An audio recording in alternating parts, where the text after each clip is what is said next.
Hello everybody and welcome to another Genshin Impact livestream. Hope everyone is a wonderful Thursday. Hello Sinbad and Tilted Hero. I hope you're having a great day and will be becoming better second to watch my livestream. Okay. We have another great day of not much happening actually. I said last time that I need to do... If I want to get all the Miliastra pools from the thingy, I was supposed to do 2 different Miliastras every day. And I did not do any Miliastras yesterday. I think I think I was like 2 days. 2 days would be okay if I complete every other task, except for inviting people. Nubilet's birthday. Another year gone in a flash, and I hope you've been well. Now that the weather is getting chilly, it's time to layer up and break out the winter blankets. In Snezhnaya, snow will come in winter as scheduled, while here in Fontaine it's been overcast for days, but it hasn't rained yet. I had bravely hoped that a light winter drizzle might fall on my birthday, but as of this morning none has appeared. I can't help but wonder whether my younger self would have taken any pleasure in the promised rain. In any case, it matters little, as no rain will fall today. It is my birthday and I should allow myself a measure of cheer. You may therefore attend the appointment without concern. There is no need to bring an umbrella. Novilet will not cry today. Okay, let's do some dailies. 118 resin, okay, everything is fine here.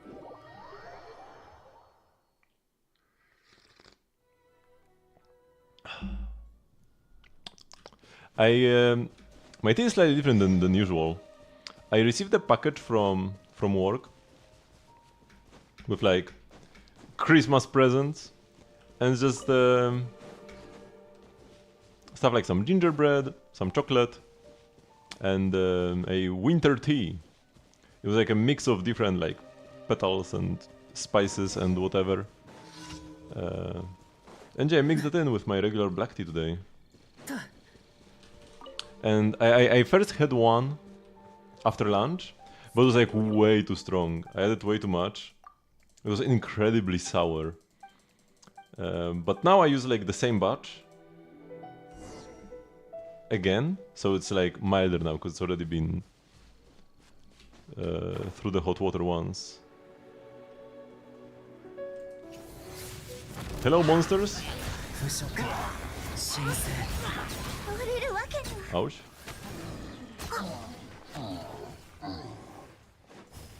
Almost got wrecked here with Fischl. I really want to ascend my Yehoda, but it still has to wait a bit until the Stygian is over, but it will be later this week, right? 1 day 7 hours. Tomorrow is the last day of Stygian. Or like, not the last day of the Stygian as a whole, but the Stygian ley line will end tomorrow. When the Stygian ley line is ending, what I like to do is, like, if I'm at 60 out of 120 for an extra bonus artifact, I will just use 1 fragile, even though normally I like save them for a new set release. If I'm getting more value, more resin out of my fragile, by essentially getting an extra bonus artifact by using it, then yeah, that's of course good value that I want to pick up.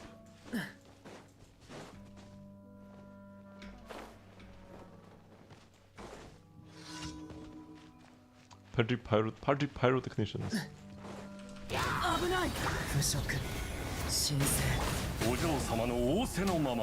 Heal from burst? Oh my god! Oh, the heal saved me!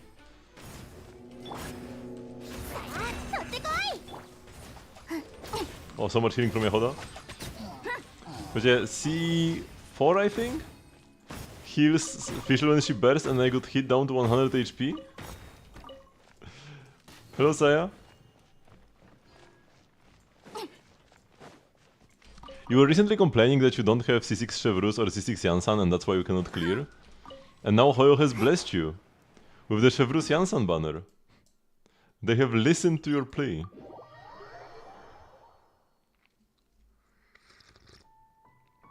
And have given you an opportunity to waste all your pity before Columbina.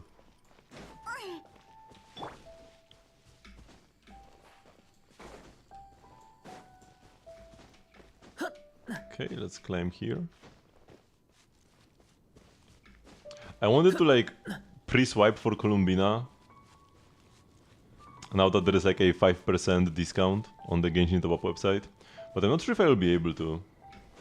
I'm kinda broke this month actually. Which I feel like is not uncommon for December. But the biggest issue is that I didn't make as much money because I didn't work as much in November. There are a bunch of holidays.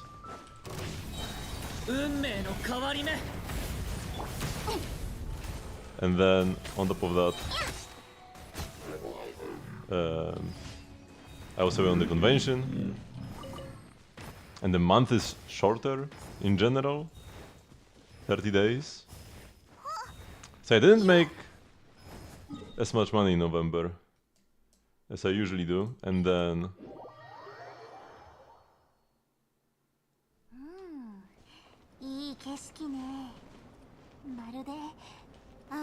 Christmas presents and stuff are also expensive. So yeah, I'm not sure if I can pre-swipe for next month.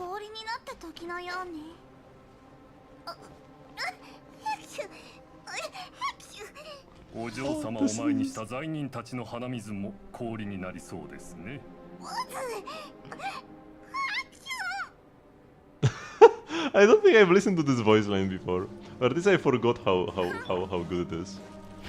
Hakshu!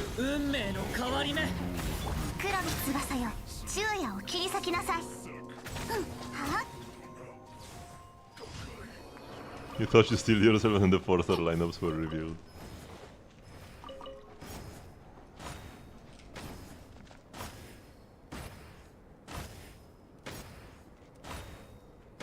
Oh, there is this like particle effect when the during thing you're sitting. This was like a little star flying off. Unfortunately for me, I already have. Actually, wait, I might not have Gaming C6, but I'm not gonna play Gaming ever. Oh no, I do have. So yeah, I have all of the characters C6, so I cannot justify pulling much on that banner. And yeah, I probably have to skip. I was thinking that Varesa, getting like a Varesa constellation would be cool, but. I need this PT for Columbina because we are pulling Columbina and Zibai next patch. Yeah, I'm on 43 PT already as well. I might do like a cheeky 10 pull once. Or should I do a cheeky 10 pull on the weapon banner? Do I have any PT here? I think I have some, right? Yeah. 20 as well. 20 PT on both banners pretty much. Hello, Did Gamer.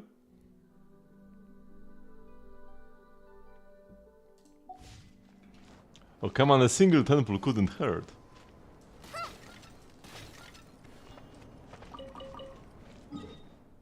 Okay. Wait, I hope those spots didn't count as investigation spots, did they?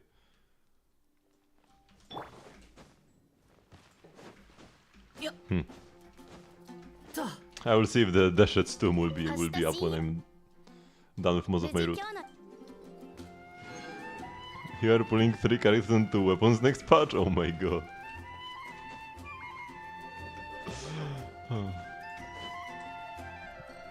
I think like the pull priority for Zibai is to like get Columbina first, and then get Zibai, and then get her weapon.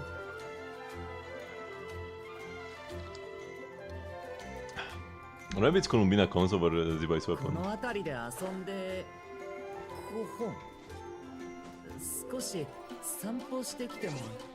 The new banners we are getting on Wednesday are Varesa with Jansan Chevrus Gaming or Shiranan.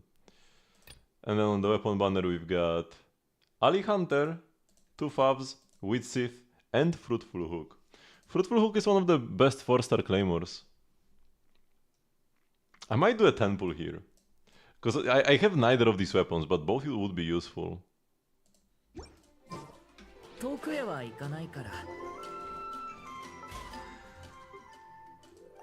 Okay, let's go spend some resin. And then next patch, we'll be getting Columbina and Zibai. As for the reruns, do we remember? Do we know anything about reruns? I don't remember if we know anything about reruns or not. I don't recall anything at the very least. Wait, sometimes on Home Digicat we have some banner info, but not always. Oh no, we have banner info. Oh yeah. It's Nefa and Novilat. Yes. That's right. And Nefa's probably gonna run with Columbina, I would assume. Is Shilonen better than Yansan?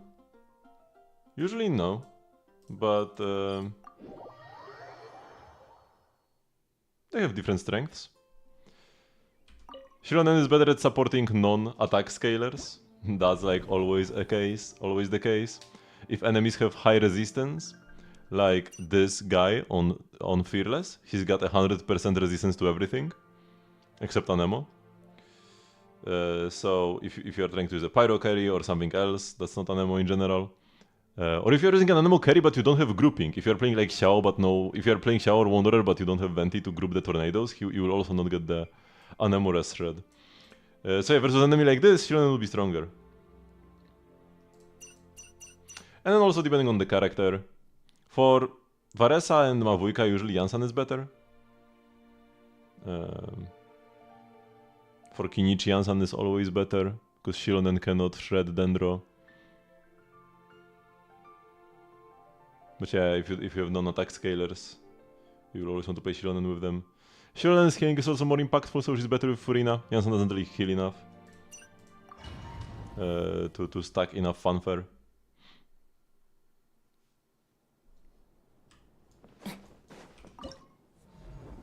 And we get him who is better? Usually, in just like pure numbers, Yansan is more damage. But Shilonen charges your fighting spirit faster, and especially in Stygian where you start at 0, this can matter a lot. So, like when it comes to dire clears, I often see clears with both Yansan and Shilonen, like pretty much evenly split.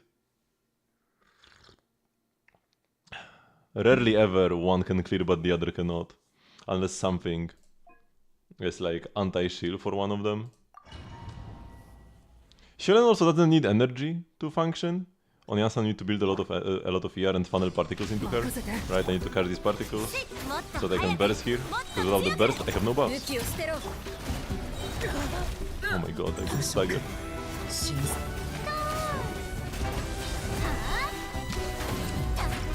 Oh, it was so slow.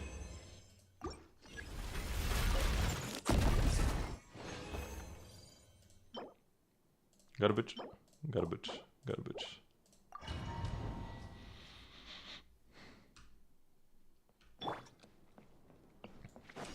I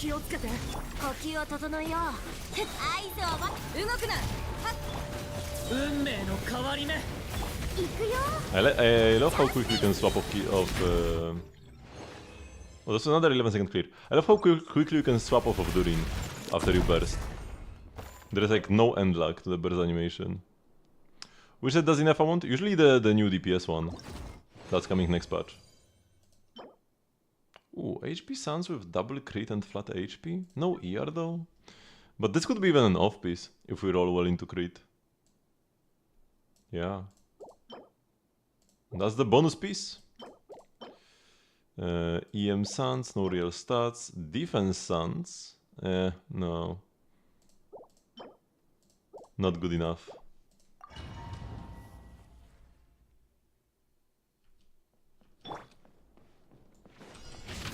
But yeah, Inefa's damage contribution is very high in her teams.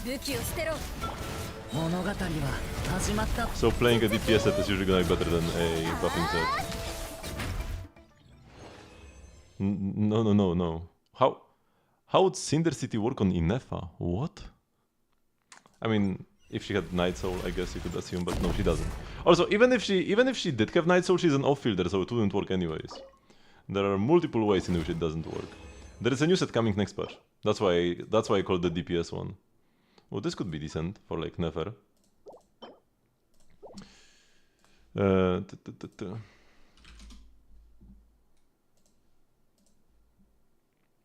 Because like the support one would be Silken Moon's Serenade, the one that gives 120 EM to the team. And by the DPS one I mean Obeyed of Morningstar and Moon. 2-piece EM and 4-piece when the equipping character is off-field, lunar reaction damage is increased by 20%. When your moon sign level is at least Ascendant Gleam, lunar reaction damage will be further increased by 40%. That's the off-field lunar DPS set. And yeah, you want to play this on Inefa. That's huge. It's not really that huge, but it's pretty good. Well, like, lunar characters already get a lot of lunar reaction damage bonus. It's additive to your EM multipliers. So Inefa's already getting EM from her own passive, you might have some EM from the substats, you have EM from the 2-piece. And then you might have lunar reaction damage from her weapon, from her cons, possibly, from your teammates. So you end up having a lot of lunar damage bonus already. But it's still good. Like, yeah, it's 60% is a pretty big number, so it's decent.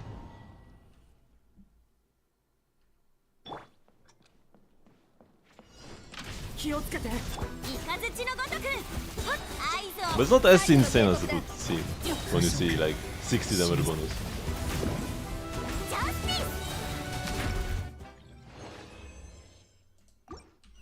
Actually, can I open my... Let's see. I have 180 EM on my Inefa base, and that's already 49% lunar charge damage bonus, right? So I already have 49% just from having 180 EM. Actually, where is this EM mostly coming from? Just substats? Oh, I guess I have good EM substats. 61, 42, 16, 21. Oh yeah, every single piece has EM. Yeah. And then she gets EM from her passive. I'm not even sure how much I get though. It's... no, this pass... No. Yes. 6% of her attack. Her attack is 2, 2, 2, 2, 2. 2, 2, 2. So... 2, 2, 2. I'm actually gonna get a bit more attack in combat from other buffs. 0.06. So that's 130 EM more. Then the weapon gives me 40% lunar charge damage bonus. Then because I have C1, this is pretty much capped. 50% lunar charge damage bonus again. Right, so I'm gonna have like 200 already in combat. So going from 200 to 60, I mean that's still decent, but it's not like, it's not 60% more damage, right? Is Nava's hair real, or is she wearing a wig? It's gotta be a wig, because she's a robot. It's like synthetic hair.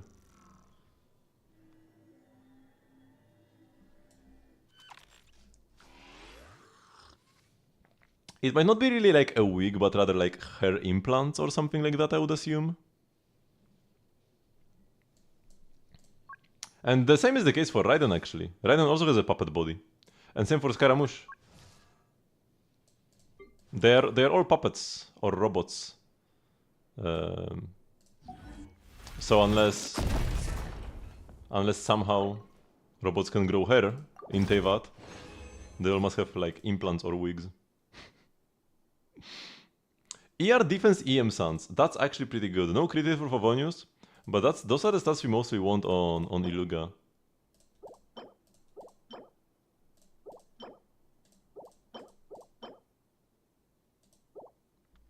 We're gonna get the real Raiden. There is no real Raiden. She doesn't have a body anymore. She threw it away. She cast her body away. She only lives on as a additional consciousness inside of the puppet. There are two Raidens inside of Raiden, essentially. But the body is the puppet.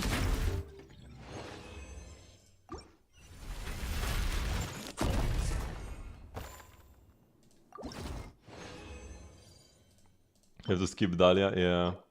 I try, same for me. I tried doing like 40 or 50 pulls. I think I did 40. I started at 113 PT, or sorry, I started at 13 PT. I'm not sure why I said 130. Started at 13 PT, did 40 pulls, nothing.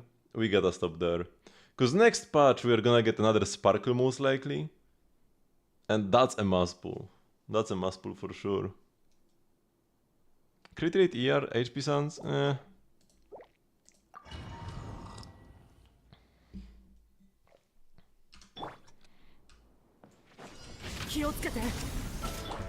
Oops. Oh my god, what am I doing? Oh, and I missed my bullet, no. Oh my god, everything is horrible.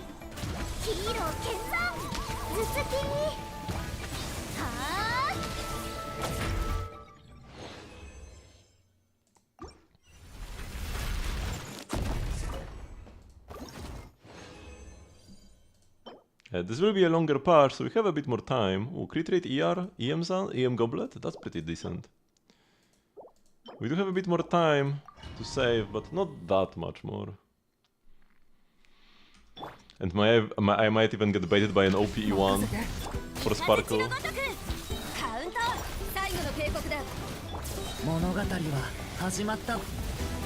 Oh, I switched very quickly but didn't press my E quickly enough.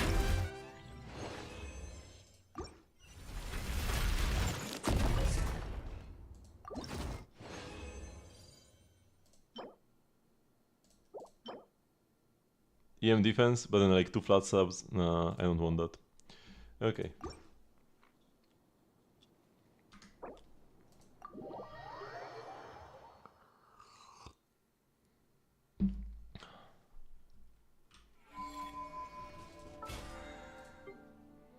Bump, spend resin, 44, claim all, nice, nice.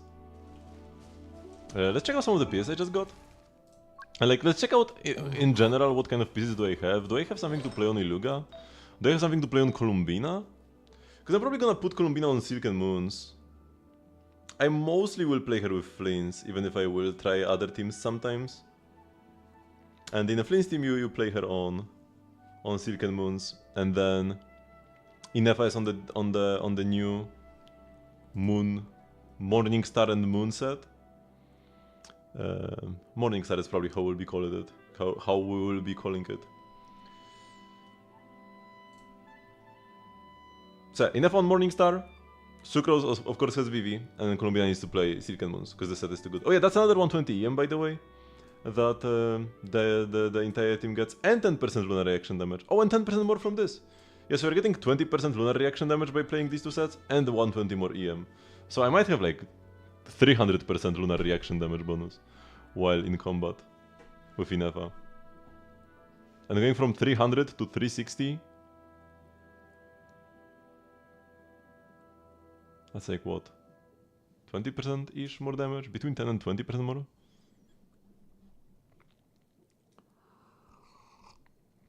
Which is still good. But not insane for sure.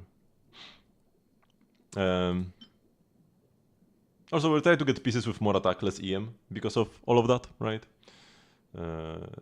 She will already be getting so much EM and reaction damage bonus that we'll just want to stack attack and crit for sure. More attack also means bigger shield on Inefa, and bigger buffs for the rest of the team. Okay, so what do we have here? We've got this decent ER EMPs, no defense, but it doesn't really matter all that much. And even we have an HP roll. No crit, but like outside of no crit, this is as good as it can get for Columbina as well. But Columbina really wants crit, she will be doing good damage. This has some crit but an attack percent, which is not ideal. Double crit ER, that's quite lovely. 2 crit damage, 1 EM, What do we have here? ER crit damage, EM HP. That's like perfect. Elevation is just a separate multiplier. It's like damage bonus, but it scales multiplicatively, right? Because like, if you get 100% damage bonus and then 100% more, then you are not increasing your damage times 2 twice. Like it doubled at first, but then it only got 50% bigger because you went from dealing 200% damage to 300% damage.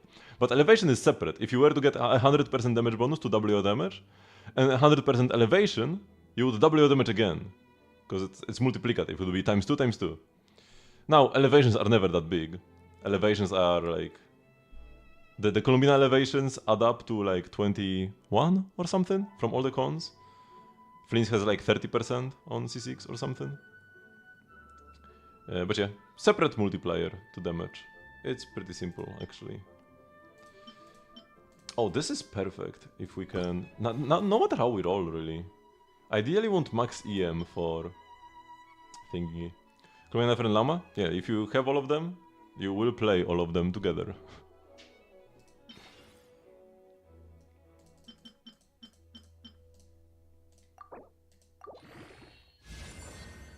ER crit is fine, even if it's not EM the best roll.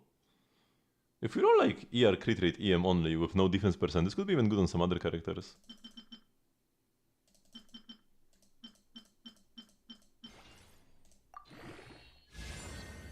Okay, 6.5 ER. Can't complain about that. I need more artifacts, man. At least my Mora is looking pretty decent. Where did they get so much Mora from? I guess from events.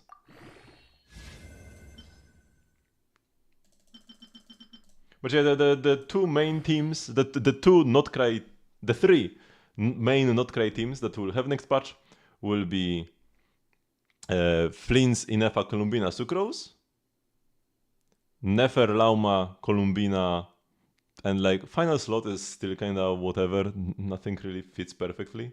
And then Zibai, Columbina, Iluga, and final slot also kinda like Cope, Zhongli or Goro. We are waiting for a better Geo character in that slot. But yeah, all of these teams should perform pretty similarly.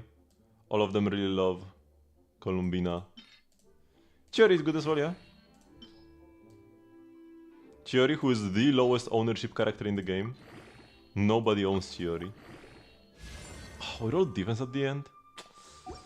Not perfect, but still fine. For Iluga. Hello, Xnay. I'm not sure what his ER requirements will be either. We have this one, which looks pretty lovely. Ooh. EM crit rate, HP ER. We want a lot of HP on Columbina because she has HP scaling buffs, right? I'm pretty sure she does. And this would be lovely. I have C2 Chiori. But yeah, C1 Chiori is useless now. Which was her like best con. Ooh! High roll crit damage at +4. But we don't have the resources to level this up more. I mean, actually we do. We have resources, but we just need to acquire them. Because I'm at... Oh, I'm almost at the artifact cap. Let's first quick select like this. And now quick select everything and unselect a couple pieces. Whoa. This is just from my farming. Just from the daily route, right? All these 1 stars. Crazy value.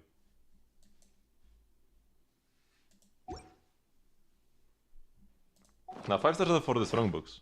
I'm never using 5 stars as EXP. Never have and never will. Unless they are like already leveled up a bit, right? Because then I don't want to waste the EXP already put into them. So yeah, like this. I mean, this will go into the artifact transmuter to get the sanctifying elixir next patch, right? +8s are like some of the... Either, depending on what you value most, whether it's Mora or artifact EXP, you either should put +8 artifacts or sanctifying essences. I feel like this is more... I think this is more Mora efficient to use the essences, but then the artifacts are more artifact EXP efficient or something like that. It was confusing back when I looked into it. Okay, come on. We need to win 8, 12, 16, 20. We need to win 4 50-50s. Surely we can win 4 50-50s to roll crit 4 times in a row, right?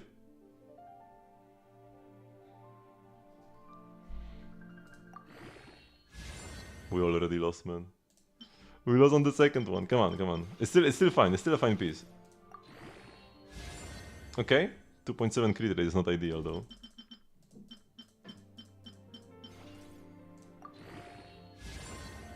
Okay, 7% crit damage is very good.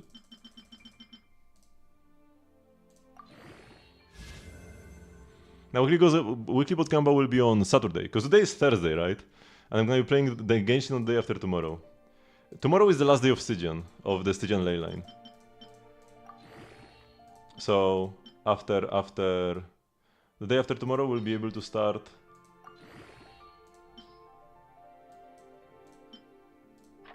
Wait, did I not leave enough 1 stars? Now we'll be fine. The day after tomorrow, we'll be able to start spending credits on other stuff. We'll level up Yahoda. We'll do weekly bosses. Man, 35 EXP, I kinda messed up again. Okay!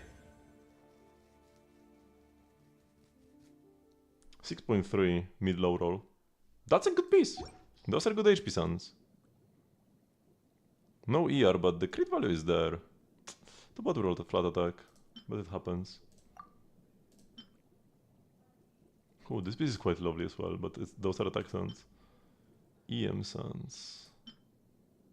Oh wait, this is better. What? Yeah, we are playing this one. It's got like a bit less crit value, but then it has 5 ER and 40 EM. Oh yeah. I guess the other piece is kinda worthless now, huh? This is absolutely terrible. I need better ER suns on this set. Oh, and then I have the worst EM suns imaginable. I need to be less picky with my EM suns, huh? My EM and ER suns, I should like pick them up even if they have 1 crit or something. I guess I don't really get many. Why does Collei have this? Hello, Collei? Excuse me? What are you wearing?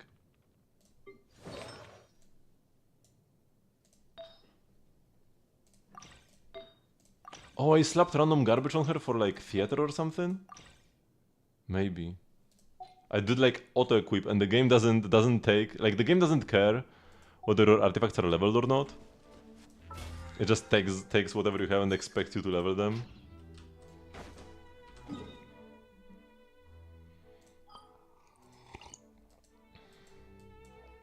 But yeah, because she had those artifacts, I couldn't like strongbox them or anything.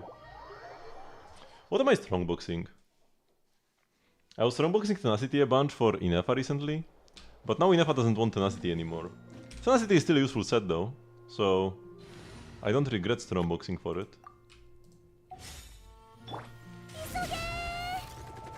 But yeah, there's no point in strongboxing it anymore.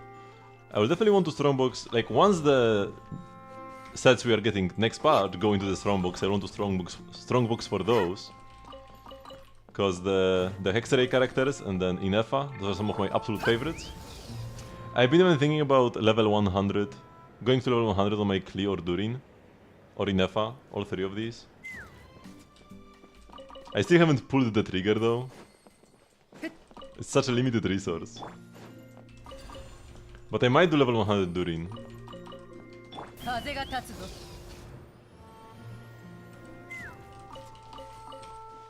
He doesn't really deal all that much damage himself though, but he has an attack scaling buff and you get quite a decent... Like at C1 he has an attack scaling buff, and you get a decent amount of attack from going to 100. Now it's not worth it to like level 100 your Bennett or something, but Durin has an attack scaling buff and deals decent damage. So I do get value twice from it, while Bennett doesn't deal any damage himself, so it's only the buff you're getting. And even then Bennett's not like the worst character to level to 100. Because of how many teams you can put him in. Because if you level like your Mavuika, but then you are facing a Pyro Slime, you can't utilize that buff at all. But if you level Bennett, you can use him with your Mavuika if you are facing anything but a Pyro Slime. Or with other carries, or with like Varesa if you are facing a Pyro Slime.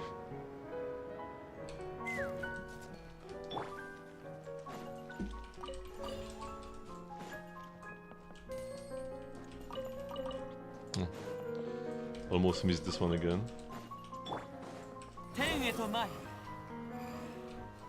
2 rises here, and 1 more. Perfect.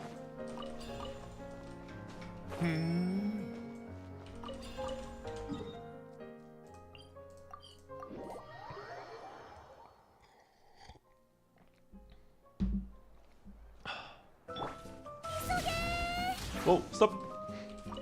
Stop right there, Varesa.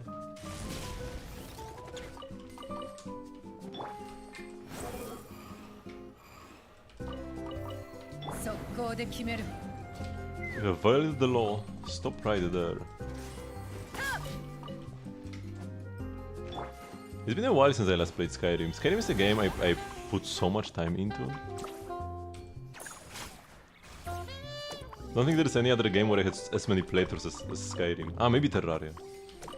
I might have had more Terraria playthroughs than Skyrim playthroughs. No, don't grab that, man. That's the worst one.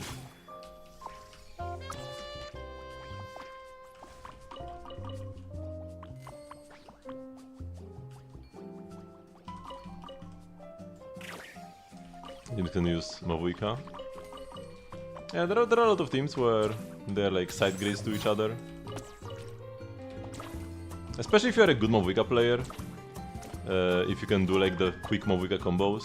So like whenever you play Mavuika as a burst support, you can quickly do like 3 charge attacks in half a second for extra DPS and then switch out to your carry after that. If you do stuff like this, there are a bunch of teams where Mavuika is even better than Durin, especially with worse DPSs. Like with Varesa, Durin will usually be better, because Varesa can deal enough damage that the Durin buff outweighs Mavuika's personal damage. But if you're playing Chlorine, Mavuika is now better, because Mavuika just deals more damage than Chlorine in the Chlorine team.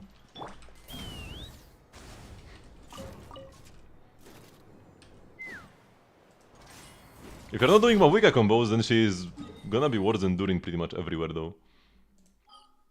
Almost.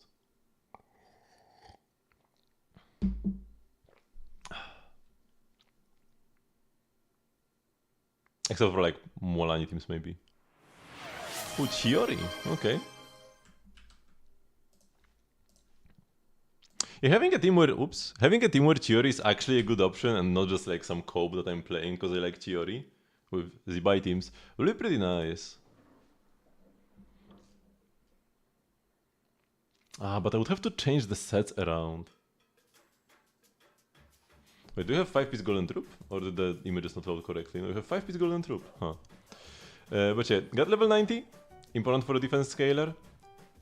Crown skill is perfect. The burst is like, you press it when you have it. So, or actually, sometimes you don't even press it when you have it. Depends on the team, I guess. But if you are pressing it, you should level it. The damage is fine. I pulled C2, so I must press the burst. Jade Cutter, good option, yeah, solid weapon. Just a lot of crit rate. Oh yeah, lovely defense substats. Every piece has defense substats, that's great. Defense is a lovely stat. Even overcapping slightly on crit rate by 1%, but that's kinda inconsequential and we have 1 to 200 crit rate to damage. Pretty good, pretty good. No ER is fine, you just press it if it's available. Or sometimes not at all. And Geo damage bonus goblet, yeah. Man, that's a lovely onset goblet. Man, it's pretty much perfect. Even the EM is actually also perfect for slightly more lunar crystallized damage in your team. Oh my god! Like, it's better than ER. The only contender would be flat defense here. Yo, that's a perfect goblet. Except for like a few low rolls, but that's like inconsequential as well. If you had high rolls crit rate, you would just overcap more. So not having high rolls on the crit rate is perfectly fine as well. And the crit damage, high roll, mid high roll, defense, 2 high rolls, 1 mid low. High roll EM. Lovely. Yeah, all the pieces are pretty stacked, I guess. I was wondering why you are playing 5-piece golden troop, but I guess if every piece is like an absolute banger, why play something else? Maybe if you could have like a hat with a bit more defense on it and like 1 less crit rate roll so that you don't overcap. Maybe the hat could be replaced. Or I guess the flower has low rolls crit damage everywhere. And then it is a 3-liner. So the flower could also be replaced if you have something better with more crit on it.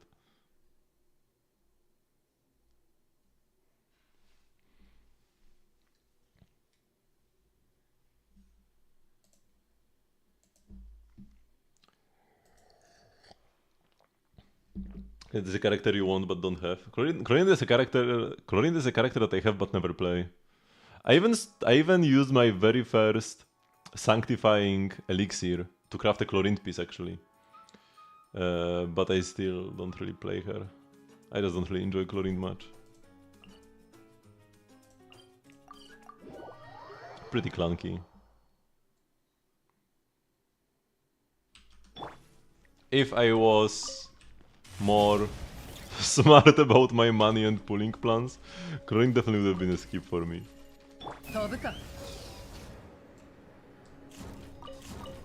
I can play her in IT.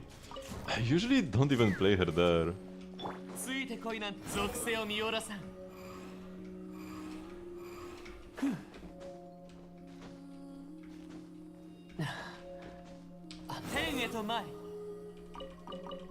Like, I will usually add her to my roster.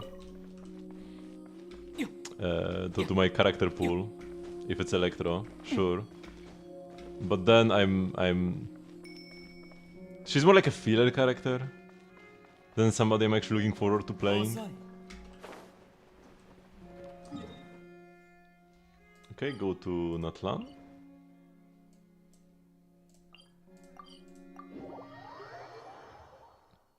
But yeah, some characters that I really didn't play much at all ever. Actually, I can go to the... You can go to the character archive to see when exactly you got every character. Which is kinda cool. But yeah, from limited 5 stars. Like, even though I don't play Child nowadays, I used to play him a bunch in the past, right? Xiao is a character I pretty much never played. I pulled him... I didn't get him like on his first run, I got him later on a rerun. And I pretty much knew I wouldn't play him. Huta was in a similar situation, but I still had like hopes that I would play her one day. But no. I really like Huta, but her gameplay kind of didn't ever really resonate with me too much. I played Eula quite a bit when she first came out, so I wouldn't really call her a waste. Ayaka I barely ever played, because I also got her on a rerun. I played a decent amount of Itto even. Ayato... Actually, towards the end of Inazuma I played Ayato quite a bit. Ayato, Yelan, Fischl, Kazuha was one of my most used teams back then, so Ayato wasn't even that big of a waste. I played a decent amount of Sinnoh. I didn't play much Nilo, to be honest. I played a bunch of Alheitam. I never really used Baiju anywhere. He's just kinda not really useful. I never played Linne, and I never will play Linne.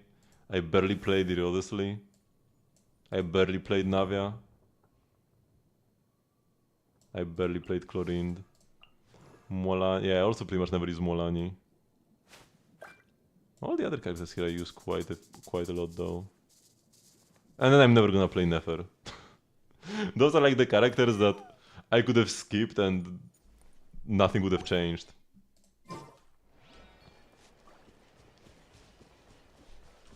Where am I? Here.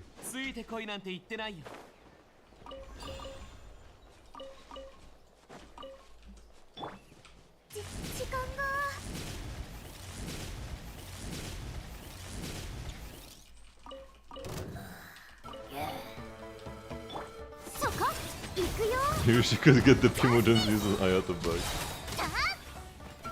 Surely he will get absolutely bonkers buffs though.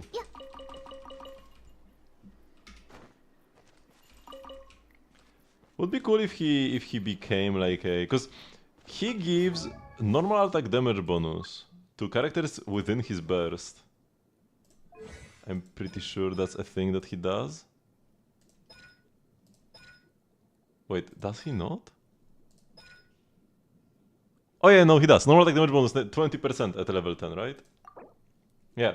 He gives 20% normal attack damage bonus to characters within his burst, so I feel like they should explore this side of him a bit more. Also, he used to be, back in the beta, a bit more quick swappy, where he had like a condition on his normal attacks, because right now he can use his skill, and he just gets like the after image and he deals extra damage with his normals. But it used to be that he would need to collect stacks by other allies using skills, right? Your other allies would have to use skills, and then Ayato would get stacks based on that, and then he would get like stronger enhanced attacks. So making him like faster, giving him more attack speed so that he can like do the slashes faster, but then require your teammates to act maybe to get this attack speed, to make him a bit more quick swappy and then like buff more with his burst. That could be cool.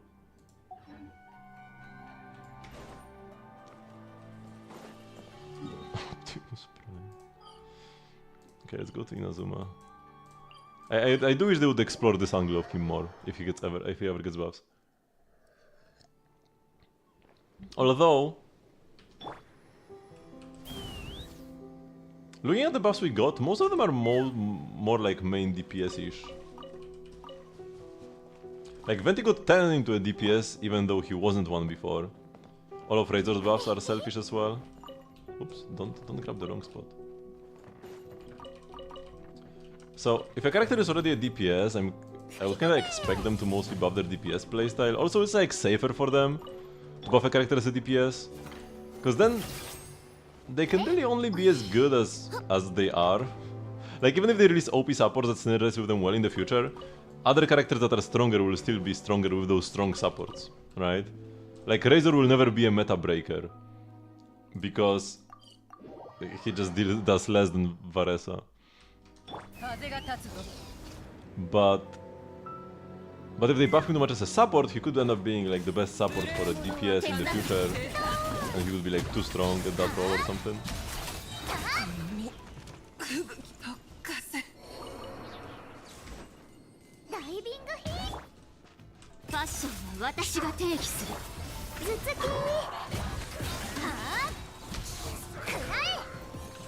Oh, the other guy died as well, from collateral damage.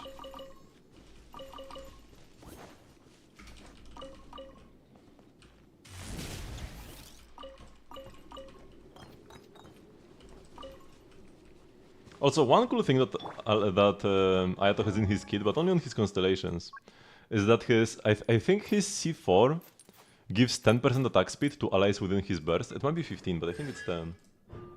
Ah, it's 15. After he uses burst, oh, it's not even characters within the burst. It's like after he bursts, everybody gets 15% normal attack speed for 15 seconds.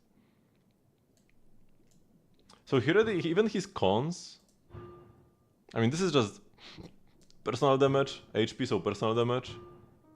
But this one is a buffing constellation. He can be decent with Dahlia. No, he cannot. I like my boy Dahlia, and I don't think he's as bad as people claim he is. But he cannot make a bad character good. No. He cannot. If you play him with characters like Ayato or Yoimiya, you're gonna have a bad time.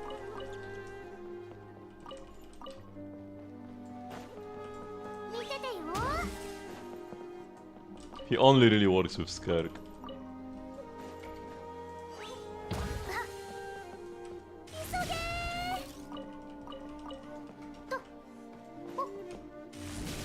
He could be good in co-op as well. Right, because I think he can give his shield in AoE with some cons or whatever. Usually shielders have constellations that give AoE shields.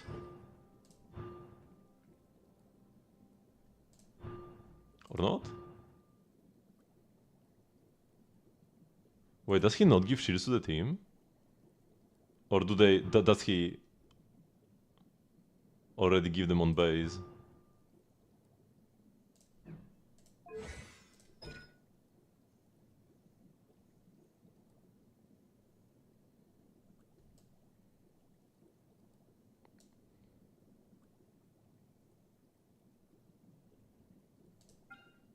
I think he never gives the shield to other party members. Oh, that is pretty sad if that's the case. Because giving attack speed in co-op can be pretty nice because everybody is on-field attacking. Usually they won't deal much damage with those attacks because you will have like supports or characters who mostly deal damage with their skills using normal attacks. But at least it makes the game more fun to play for people, because now you are attacking slightly faster. But yeah, from what I'm seeing in his kit, he's the only shielder who can give his shield to other party members.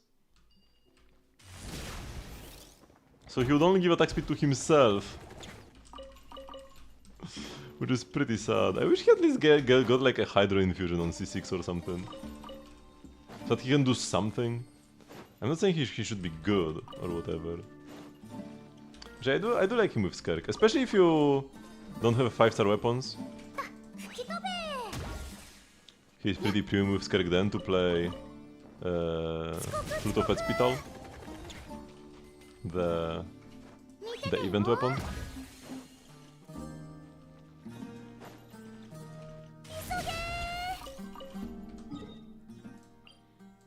Actually, no, it's not Flute of Hospital, it's Calamity of Eshu. Flute of Hospital is the craftable sword from Natlan. What a blunder. But yeah, he's a decent Skirk support overall. And he makes some more fun to play with the faster attack speed.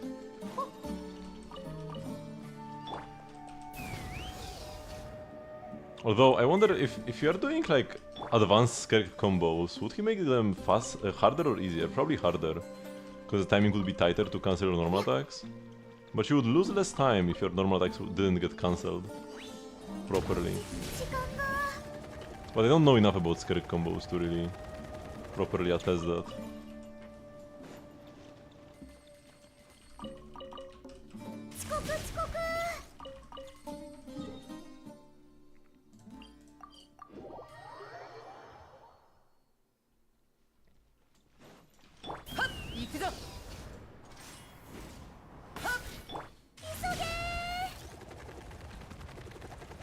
Okay.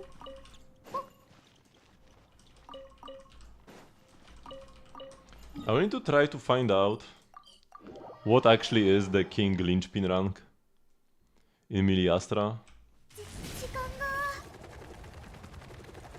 And how do you get it? I mean, probably just by playing a game enough. And ideally, I would assume winning. Okay, the artifacts are here, by the way. Which means that the pots I broke earlier were in fact...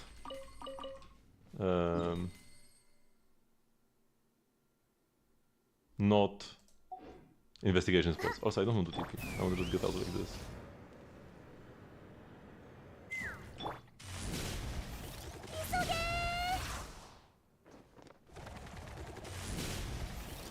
Oh, I didn't manage to dash at the end of the skill. Whenever your skill is ending with Varesa, you can do like a dash and a jump at the end. And this essentially extends your speed bonus until you land. Because your speed is preserved while you are jumping, and the dash at the end is the extra speed burst.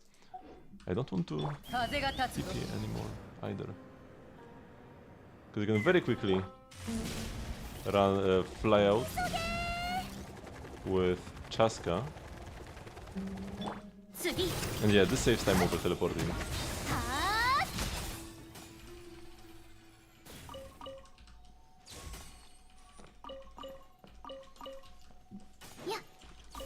Crazy value. But yeah, if I wasn't doing this, I would not have the EXP required to level up my artifacts while still preserving PS from the strongbox. Because you can use 5 stars for EXP, but then you're losing out on artifacts. Which essentially means losing out on resin. Because getting 5-star artifacts is like getting resin. Okay. Check my teapot. Oh, plants are ready.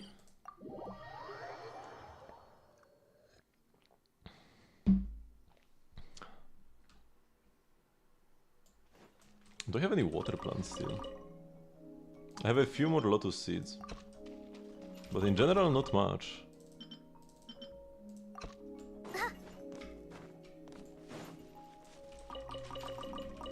And especially for sets where in their domains one set is really bad, but the other is really good. Like Vivi. You never want Maiden's Beloved, but Vivi is a lovely set to get. So being able to get Vivi pieces without wasting time on Maiden's Beloved is especially lovely.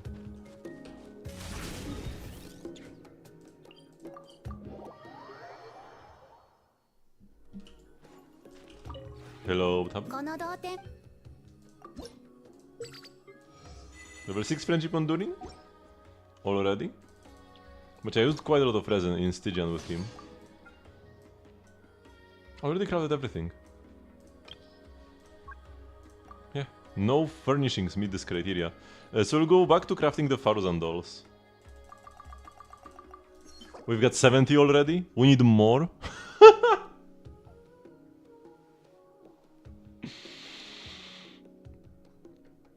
I don't have any EM secret. You don't need a good EM secret for Sucrose. Because Sucrose doesn't want any stats other than EM. Like, that's literally the only stats she wants. No other stat does anything. You are usually not playing her on Fav, you have Thrilling Tales or Wandering Even Star. So crit doesn't matter, attack doesn't matter, ER doesn't matter because you don't need to burst in most teams. So it's just EM. Any EM circlet is a good EM circlet for Sucrose. But if you don't have any, then yeah, you don't have a good one. Okay, I've been here.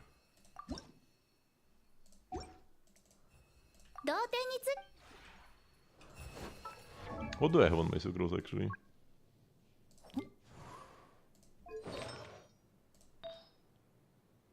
I guess I have 12 crit rate, but yeah, it's totally unneeded. I only have 2 hats, and both of them have high crit rate. Yeah. Kazuha gets the one with more ER. Because they both don't really care about stats much, but Kazuha cares about ER a bit. More than Sucrose. So he gets the higher ER one. 27 crit rate! Oh my god, all of it is from the hat. And I have no other crit. Okay, let's go. First thing I will go to Miliasa so I don't forget later.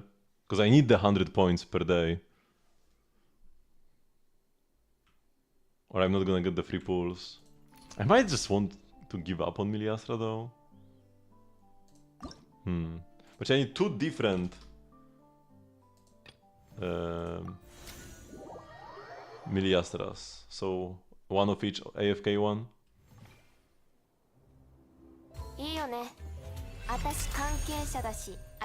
Thank you very much, Memoria Chromus, for the follow. Kill for 12 chamber, 1 with DPS Sucrose. It is the Anemo Shield. I cleared with Mizuki. The free-to-play scare, okay. Let me just queue up for another AFK game here. But we need to go to a different AFK. EXP farm this one this time. Ooh. Oh, I clicked match. Whatever, maybe we find somebody. If not, I will just do single player after this is done. We'll probably not find anybody. Okay, so Skark level 80, you will definitely want to ascend her ASAP. You don't need to immediately go to level 90, although ideally you will want to do that eventually, because she is the vast majority of her team's damage. But yeah, you need to ascend her so that you can unlock higher talent levels. Because right now your levels are 6 on this, or sorry, 8 on the skill, 8 on the burst. Yeah, so you are capped on 8. When I saw the blow, I was like +3 from constellations, but no, it's +1 from her passive.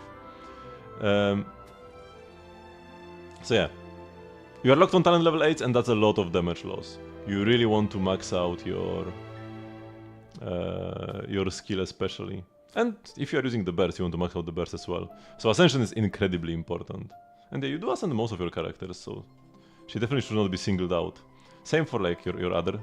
Yeah, also, if you are not ascending your characters anyways, it's probably not even worth it to take them to 80. Just, if you are saving resources, leave them at 70 out of 80. The biggest increase you get from leveling are the extra talent levels. If she were to crown even without Escoffier, you don't necessarily have to crown her, you can just go 9-9, that's already a huge increase in damage. But yeah, if you're actually using her, then you should crown her, right? If she's one of your stronger characters you have, and she probably is. Yeah, because it seems like you have mostly 4-star weapons. But yeah, even at a 4-star weapon C0, she will be one of your strongest characters if you build her properly.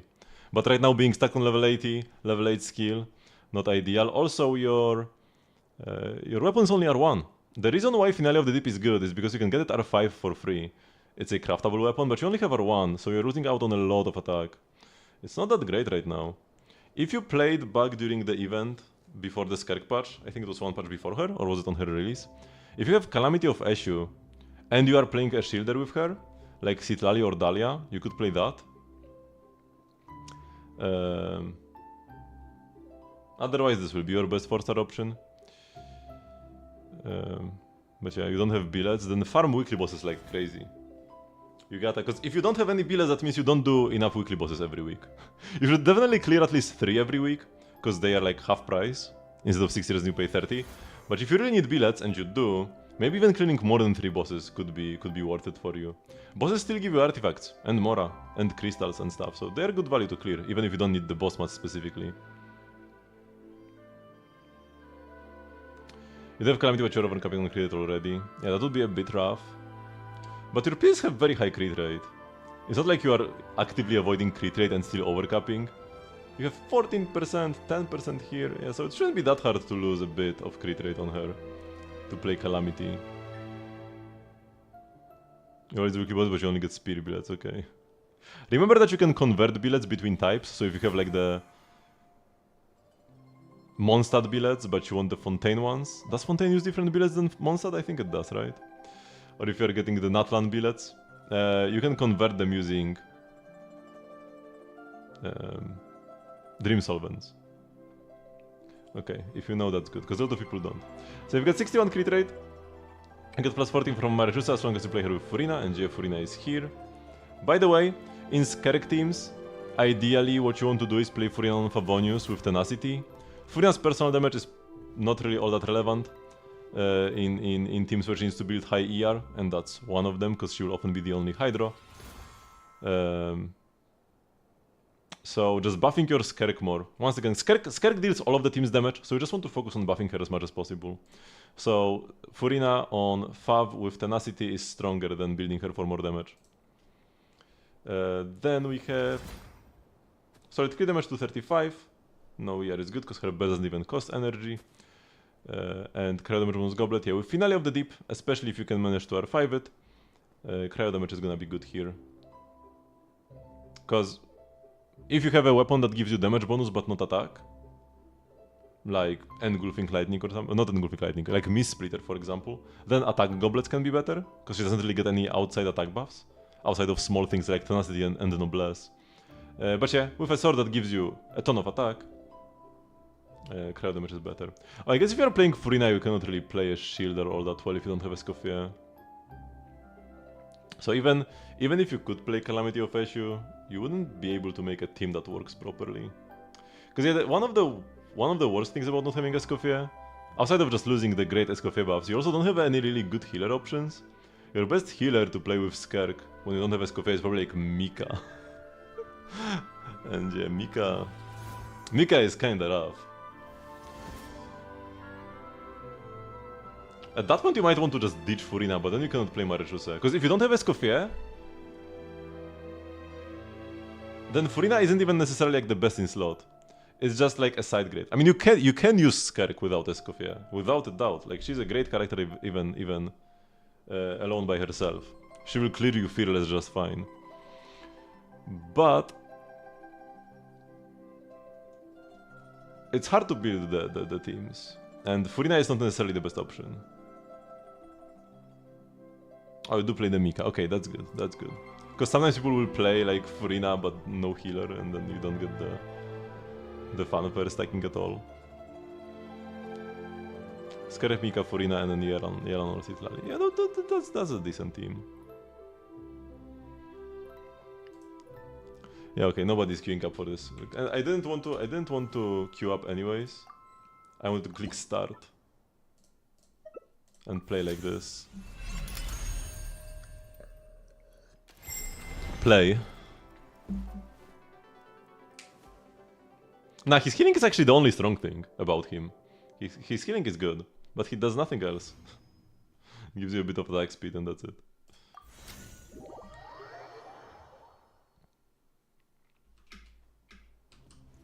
If he's not healing you enough, maybe your Mika is not built enough.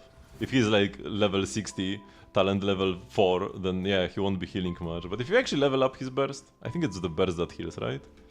And give him like a healing bonus hat. Although probably you won't crit for Favonius. I don't really care that much about particles. Maybe you want the particles for Furina. Yeah, I guess you would still want crit rate. But you can build some attack. I think his heal is attack scaling.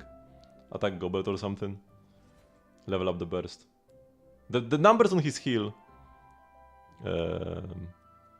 are good. Okay, so yeah, this is what we need to get, the daily thingy. We need 1400. Yeah, it's still doable, but I do need the linchpin ranks. Okay, let's try playing something real. I haven't played a real game in Melee Astra in a while. Let's play Bridge Battle. Do people still play this?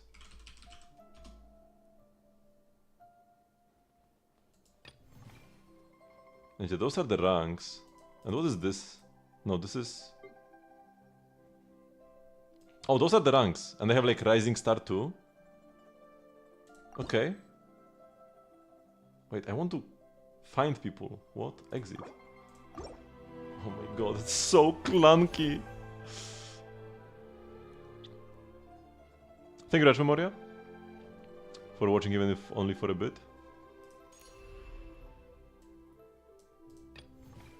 Here we go, now I can match. Oh my god.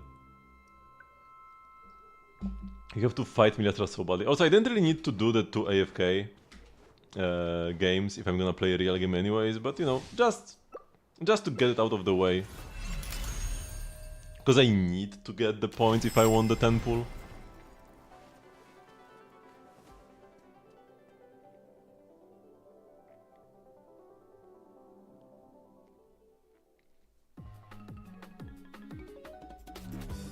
But yeah, people were saying that getting King Lynchpin is easy.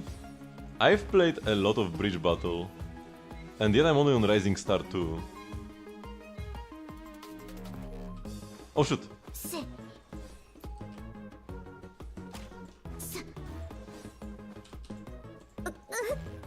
Oh, nice! I sniped somebody. Man, the arrow had some travel time.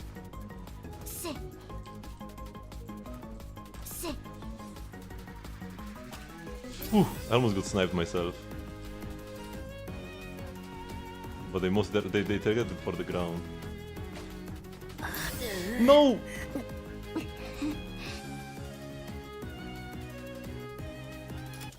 I should probably team up with somebody to build the bridge together.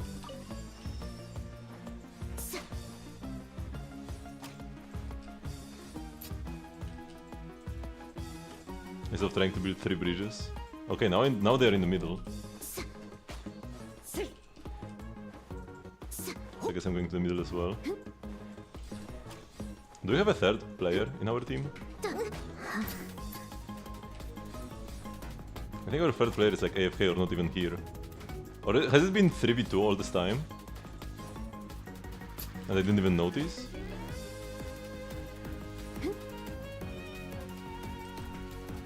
Or is it 2v2? No, they have 3, right?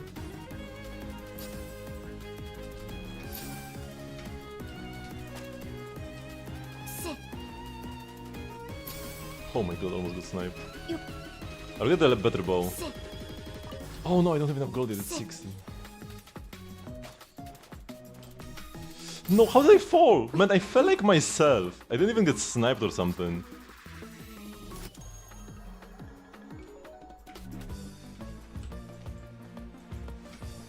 The blocks are just positioned in a scuffed way. Oh no, we are losing so badly now. The bow should help. But I'm not sure if it will be enough. Yeah, they're teaming up as well. Okay, I made somebody fall. That's definitely what we need.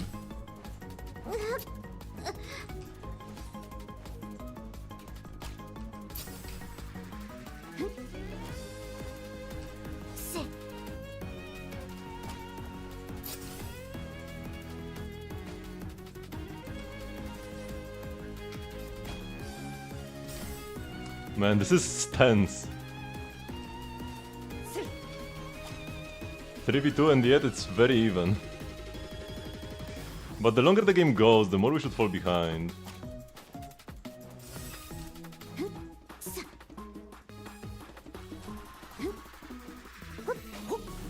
Man, if we lose the middle, we are so doomed. We can't lose the middle.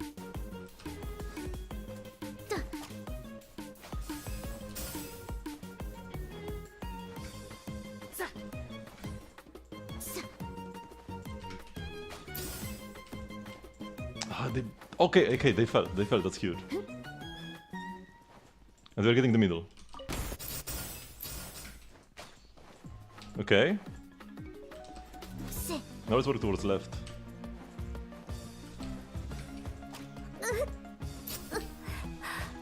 And we can buy... Oh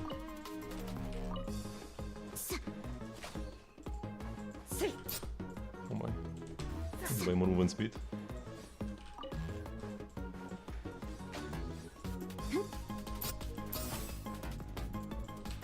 Oh, the movement speed is actually kind of big. I forgot how big it is. Oh, nice, they fell. Yo, we are winning! 2v3! I should get bonus ranks for this, man.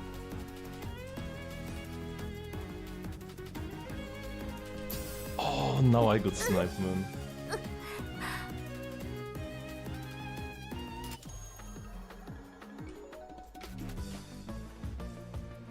Okay, now we're winning. Ah, no! Oh my god. Dying is so bad.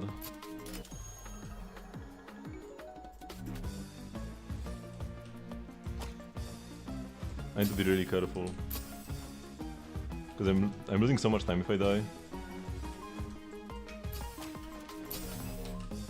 Oh no no no no! Oh what? I grabbed the ledge! Didn't even know that's possible.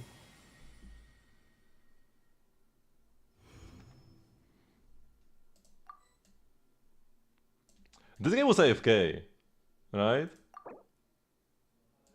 The Mirai? Because I'm pretty sure the yellow guy was the one running, and this guy was actually AFK.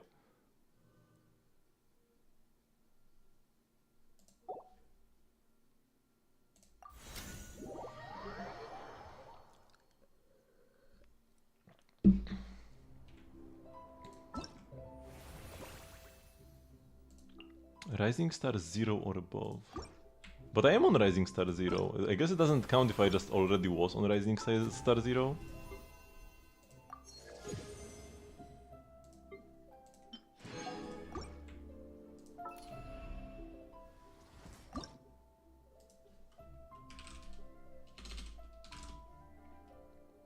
Oh man, just replaying the same game takes so much time.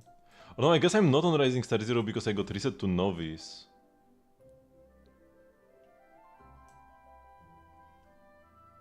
How's there like seasons? Oh yeah, because there is season in progress and that's what this is.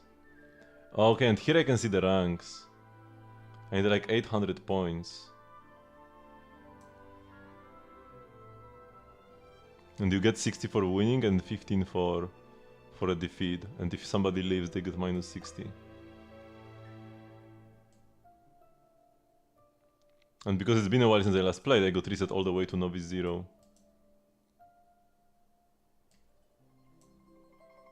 Oh boy, that's rough.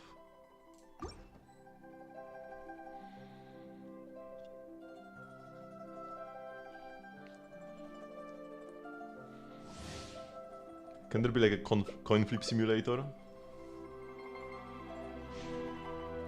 There probably are, because like if you can get 60 for winning but only lose 15 for losing, if you just make a coin flip simulator where one team just insta wins and another team insta loses, then everybody gets points over time. I need to find games like these.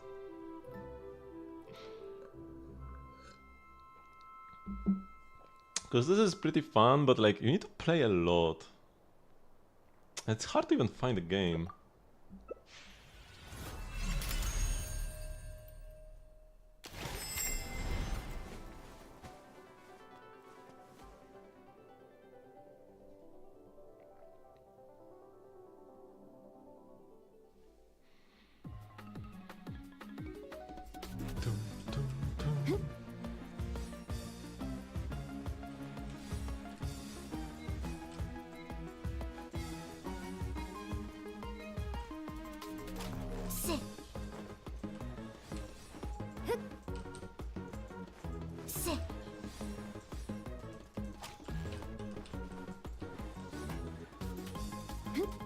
Then what is red block?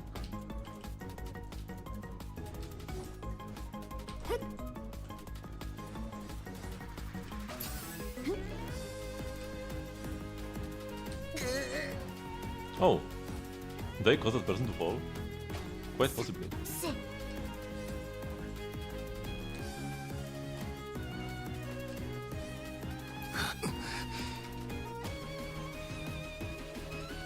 Nice! Snipe them right in the face. I need to get a better bow. I already can. Oh boy. feel like movement speed should also be worth it. Because by running faster I can build the bridge faster.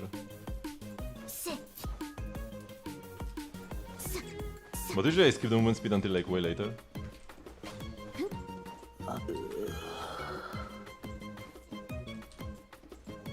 Oh, guy got sniped.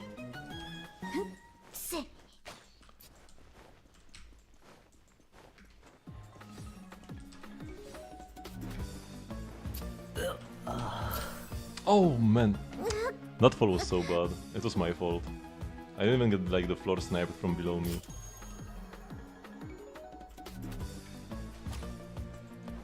Oh, nice.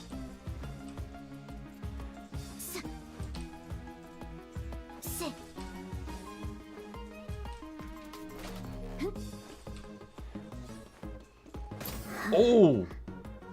This was a snipe straight on my face. And then destroyed some blocks because he hit me.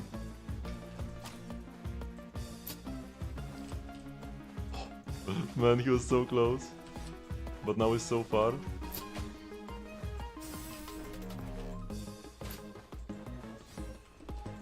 Okay, now we win. Or not! Oh man, I thought it would be enough.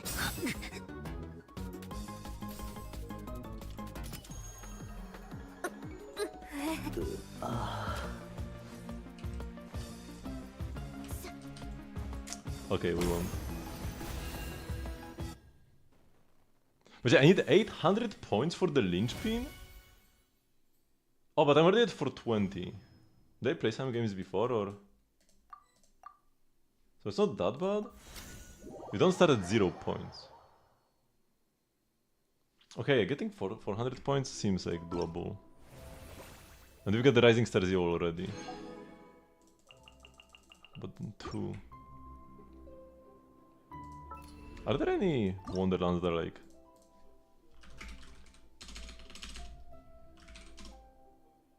When I search rank, there is nothing.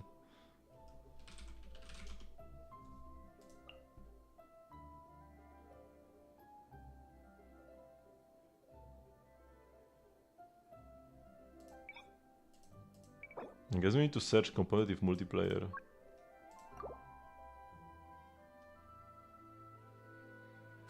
We could grind Resonance 4. Oh, there's not even... There are no ratings here. Oh man. How many games even have ranks? Okay, this one does. What is this? Escort mission. Blade Soccer has a rank, but I'm at Novice 0 points. Like if I actually wanted to play, I would probably play like Blade Soccer and Bridge Battle. Chess has a rank. This doesn't. Oh, this could be fun. But has a very low rating. If it's 48%, it's probably bad. Classic chess looks way better. Data the Granny. Can't say anything like this. Oh, but I have like a filter. There is Granny's Dreamland. Is that it? It has 25% upvote, so probably not. Yeah, it looks pretty terrible.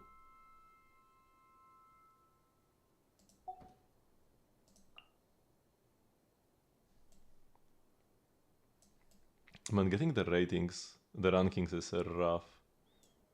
But if I just play like a bit of Bridge Battle every day, I will get 1. Linchpin. Like a horde type game, okay. I need to focus on competitive games to get the Linchpin ranks. Man, who thought it was a good idea to require you to get Linchpin in 2 different games? You need to play quite a lot. Even if you win every time, that's like 13 or 14 games played. And if you lose any, even once, that adds another game to your counter pretty much, that you need to do. Oh, hello, somebody's under there. Oh, not anymore.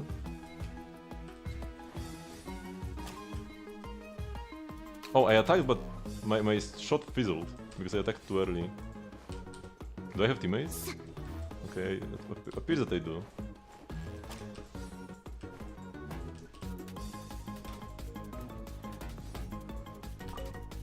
Which is lovely to hear. Okay, we're doing this. Let's focus on one together. Ooh, nice, I sniped somebody again. Man, I have good aim today. Oh, they're focusing on the middle.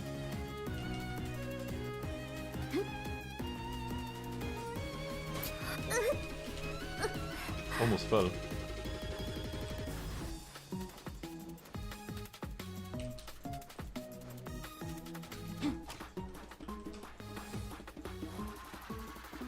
Man, this guy like skipped over the gap. Nobody fell? Oh, okay, we have one already. And it's best to go for the one they are not going for, then even if they get it, doesn't matter much. We'll just have a lead on this side, which means we should win out in the end. Of course, something could go wrong. Oh, what a snipe!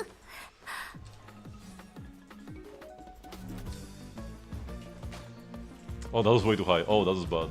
That was like a throw. Yeah, if I did it properly. The guy just fell down. I should have bought the better bow, just like the girl. Yeah. Other than more blocks. Well, it's good to have like balance in the team, I guess. If she has a better bow, I can just hold more blocks. Oh, that's it. I thought it wouldn't be enough. Or maybe it was... Maybe the blocks from the other person were needed as well.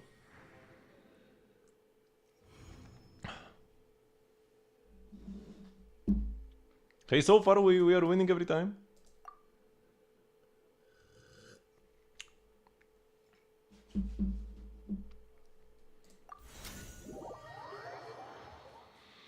Yeah, return to lobby is our only option.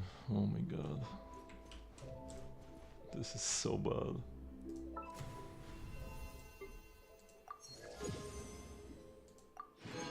At least we got the 5 pull. Can I do a 10 pull? Oh yes, I can almost do 20. Not quite, but almost. Oh, come on, nothing again. We got the Arnara shirt. It looks like the male one. Yeah, for the mannequin. So that's quite nice, I guess.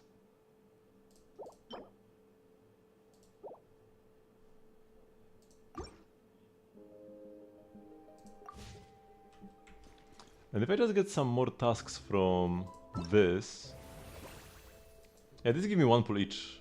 And I only need one more, because this is 9, right? Yeah, I've got 40-40. So if I were to reach this linchpin rank... But yeah, that's actually a lot of gameplay to reach that.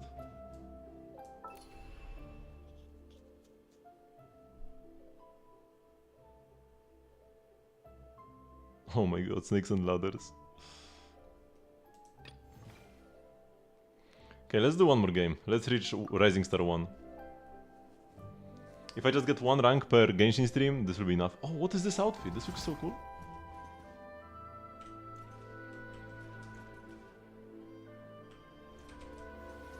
Varasa at home? Oh, this even has like hooved shoes. Oh, and there are no... Wait, those are actual hooves. There is no... thingy. No heel. What with the eyes?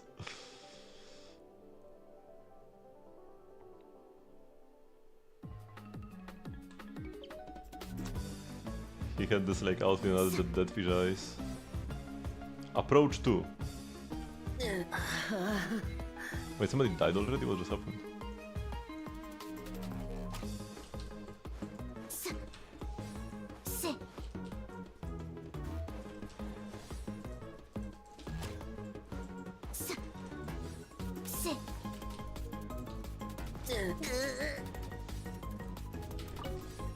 Are they like disconnecting or just dying? What's happening?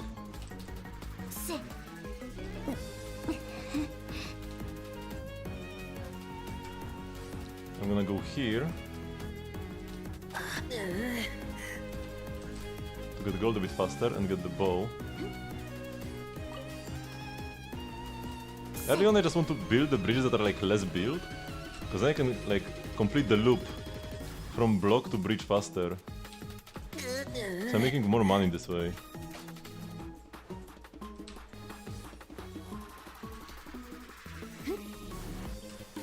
Wait, did both my teammates die or what? Where's everybody?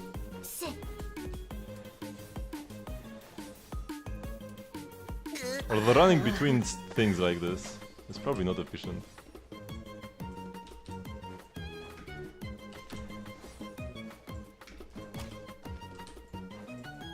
Nice, caused him to fall.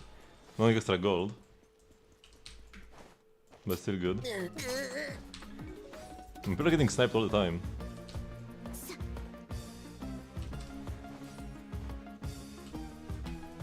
Okay, I feel like if we have the advantage, it's better to buy the bow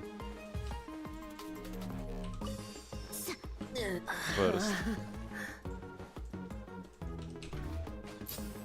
Because that means I need to run a lot to put any blocks down. So I can get more gold by sniping their blocks.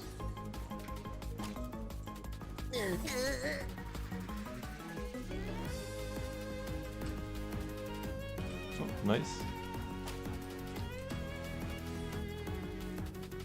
At least we are winning pretty quickly. Haven't lost a game yet today. Can be all luck.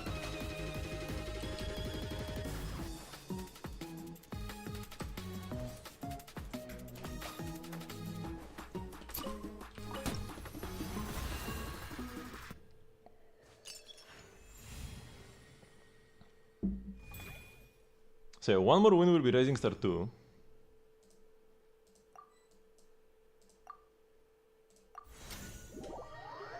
Actually, do I have anything better to do in Teyvat? Is there something I should be doing that I'm forgetting about? Or is grinding this out the better use of my time right now? I need to find some other competitive games. But making a competitive game is even harder than like a regular game. There are already not that many game makers, and especially on Europe, this seems especially unpopular. Like in Asia, there is way more milli-astraing happening than on Europe, and probably NA as well. And then even among all the games, competitive games are the rarest.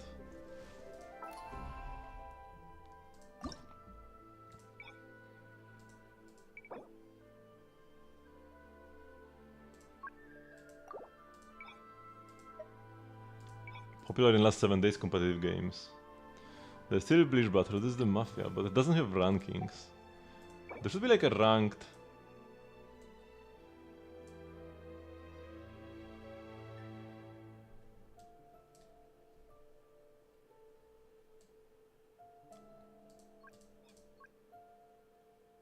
Oh, I can do this. Moderate, hard, hardcore. You cannot search by ranked games, which is pretty weird when they require you to play ranked games. The Life and Death Duel has ranks.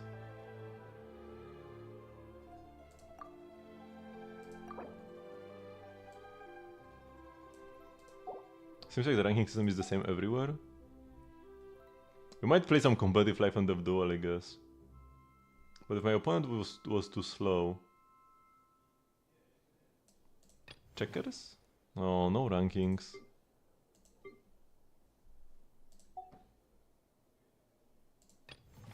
Terribly low ranked parkour, with no rank either.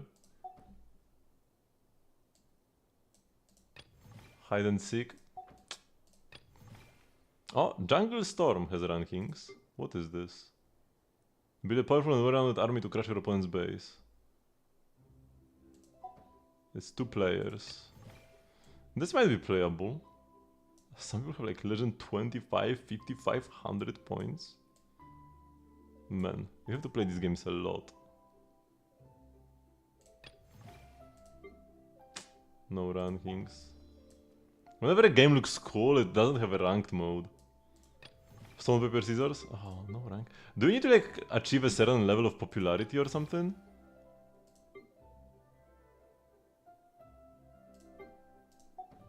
What do you need to do to have ranks? Because yeah, the lower we go, there will be like no games with ranked mode at all, right?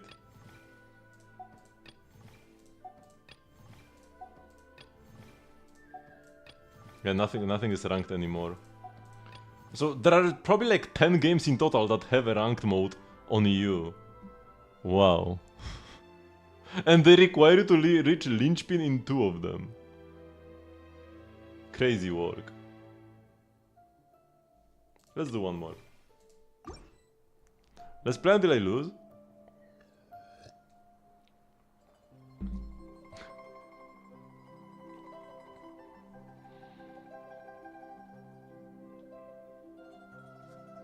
Oh yeah, I wanted to change my gender.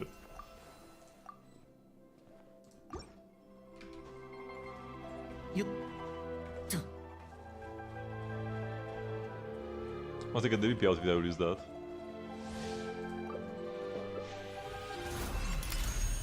The seasonal one. Some people already have it. Were they just slacking on the tasks? Oh yeah, because there are those like seasonal tasks to reach linchpin and the like. Maybe once I get that.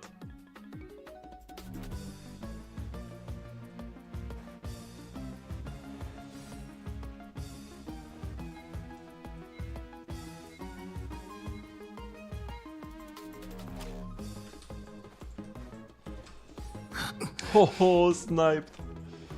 And if, when I get a snipe like this, I can buy the blocks earlier. Because I get bonus gold. And if I buy the blocks earlier... Oh no, I got sniped as well, I didn't even see it coming. If I buy the blocks earlier, this snowballs into even more income.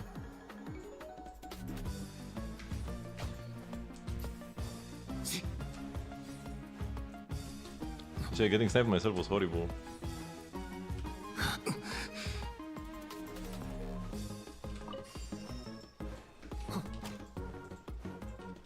They're making good progress on the left.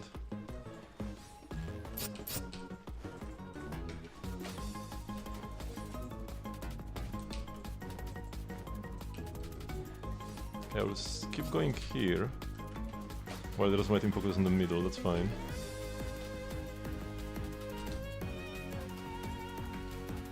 And I want to stay on the left as well, because that's where I can buy the better bow.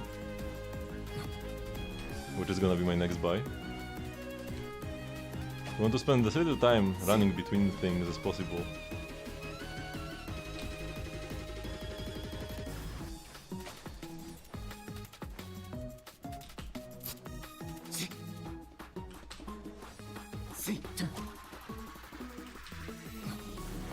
Oh, the guy dashed away from my projectile. So you can buy the bow now.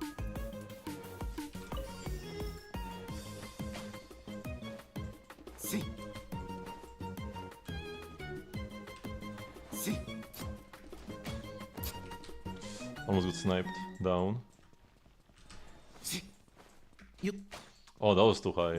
No, I missed and didn't even break any blocks. Terrible.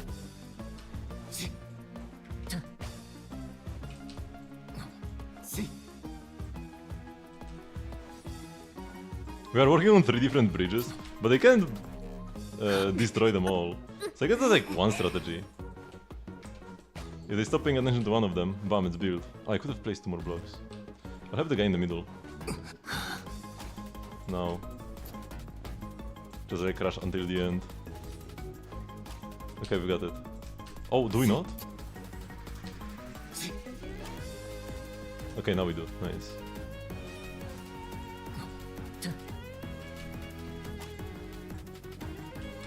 Wait, do I not get gold for breaking blocks? I thought I did. But I guess you only get blocks, or only get coins for sniping people directly. So maybe I should be going for blocks before second tier of the weapon. Oh, I sniped him in the face, and then we won.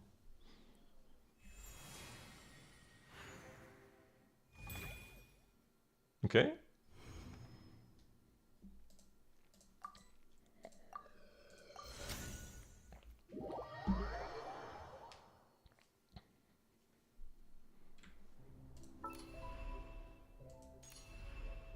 You gotta fight this mode so much just to play the game you want.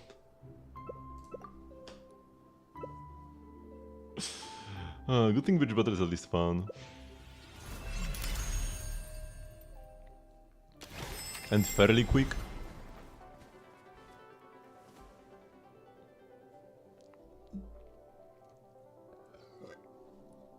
Silver Roof with a slime on her head.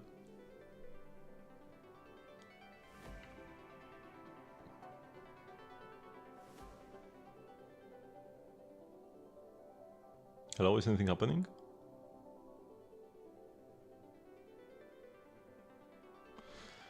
Are we stuck?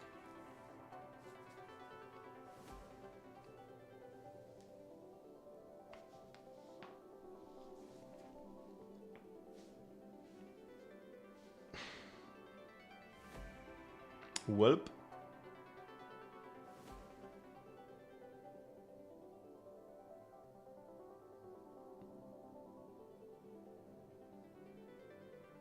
Now that I'm stuck in the loading screen, I got the urge to go to the bathroom. But if I go and the game starts? Okay, it's starting.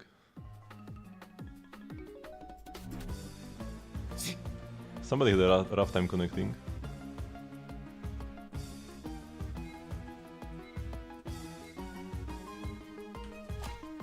Oh, I clicked too early. And my shot didn't go through.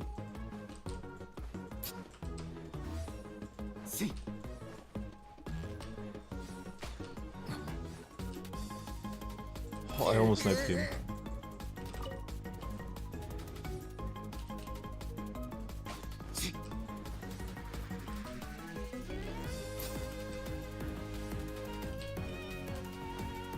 I think we don't have one player.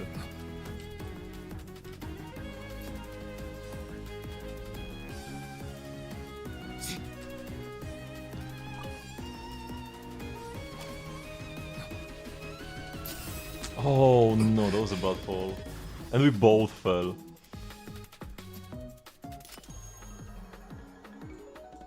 I haven't seen people cheating recently. Did they fix that? Or am I just getting lucky? Oh no, he fell again. Oh yeah, we're losing this so badly because it's 2v3. And like the last time we were 2v3, the enemies are actually competent the same. How did this hit me? Wow. Yeah, we're losing this badly, man. Yeah, I can even see the guy on spawn. They already have the fireball?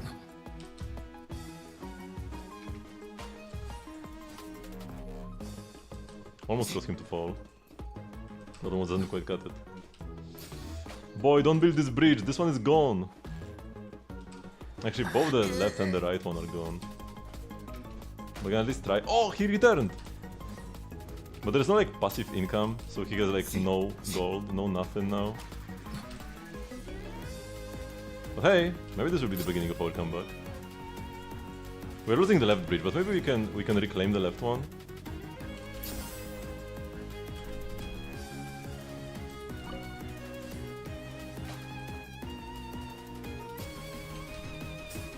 Oh, they got left as well. Okay, I guess I said I will play until I lose, and we lost quite badly. Oh, but I'm not losing points because I'm at the rank. Oh no.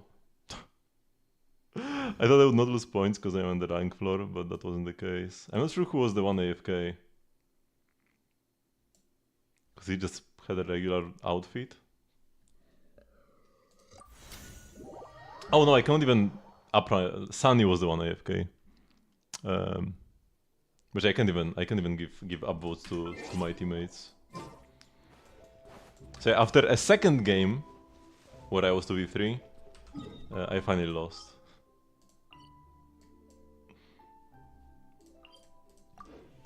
Okay, we'll play some rhythm game now. Because events-wise, we are good for now, right? We'll have the big event in the second patch, in the second half of this patch. So that's why the first half might feel a bit barren. Oh, I need to do character trials.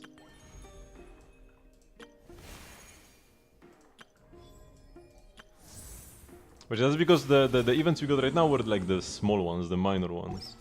And I guess by once I mean one, because we only had the Finch event, right? And that was it?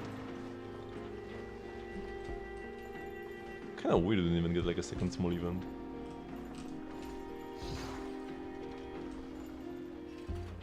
But we did have the homework. I guess the witch homework kinda took the place of an event even though it's permanent content.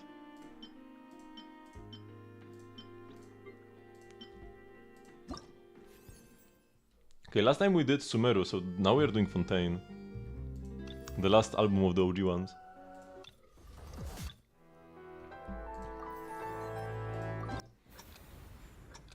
Oh, now I notice that my camera is in a different position than usually. I moved it last time.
I wanted to blink so badly, but I couldn't. And then I lost. Oh man, this is like blink and you lose. Also, can I like... I can't control Z it to how it used to be. How low was that? It was a bit lower, the chat. Cause like the... Oops. My camera and chat are placed based on like the minimap and the dialog box positions. I might have been even a bit lower still, so that you can see the minimap a bit better. But there's no minimap right now. And it's doing so well, but this is a very long song. And this is even worse. This is like impossible tier with these modifiers. But honestly, the modifiers are more like infinite content than something I'm actually gonna complete one day.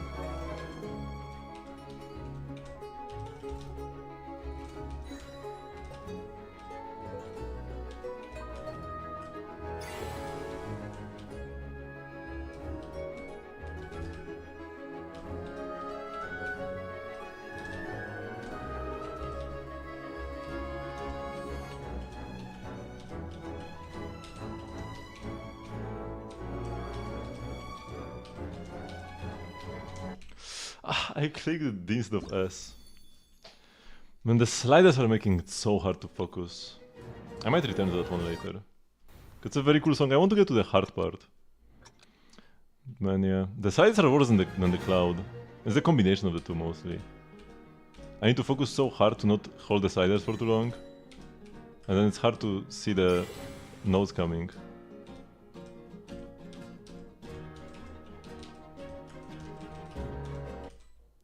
I blinked and I didn't see this note.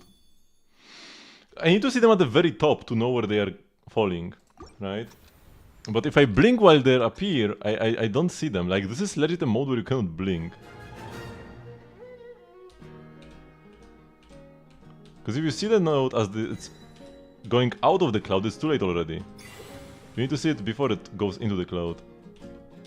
And especially in the middle, where the cloud is thicker. I'm yapping, so I'm missing.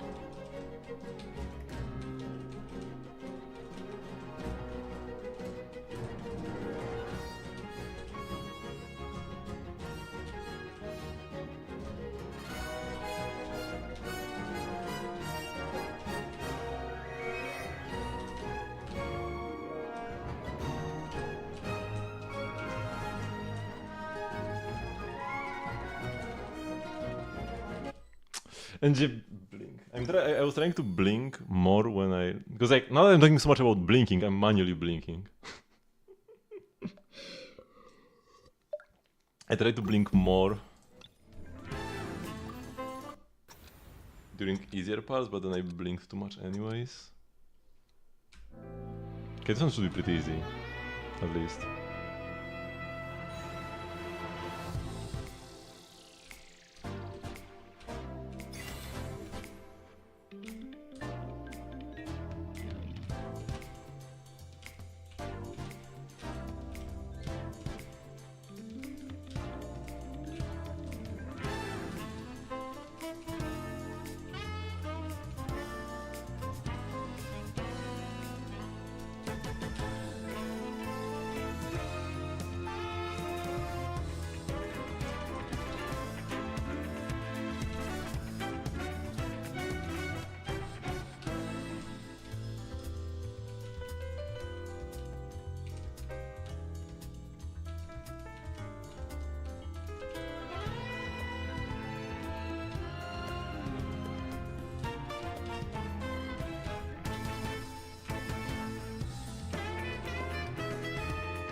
No!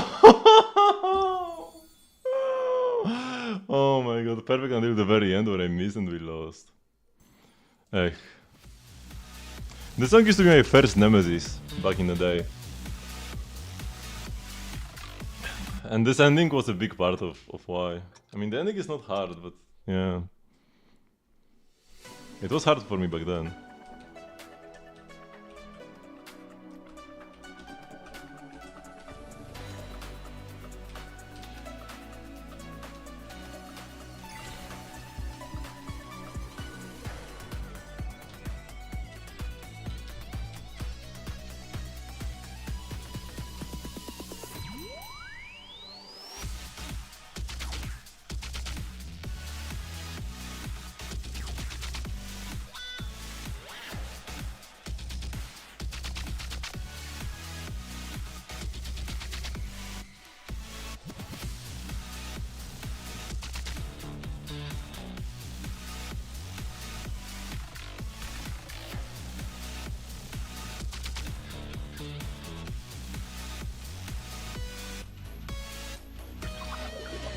The song used to be super tricky for me back in the day.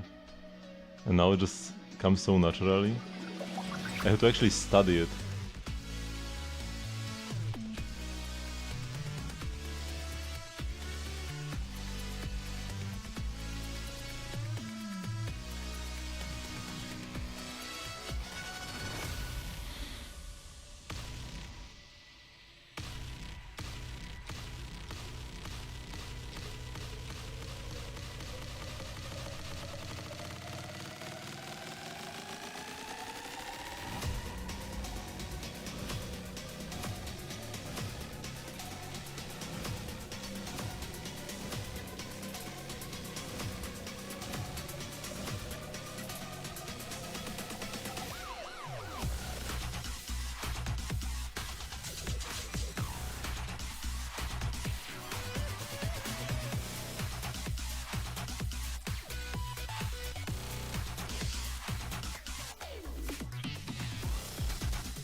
Got two goods at the very end, and the second good was because of the first one, because I was like, oh!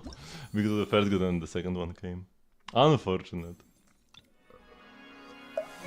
The Viet used to be the hardest song back in that event, back in the day.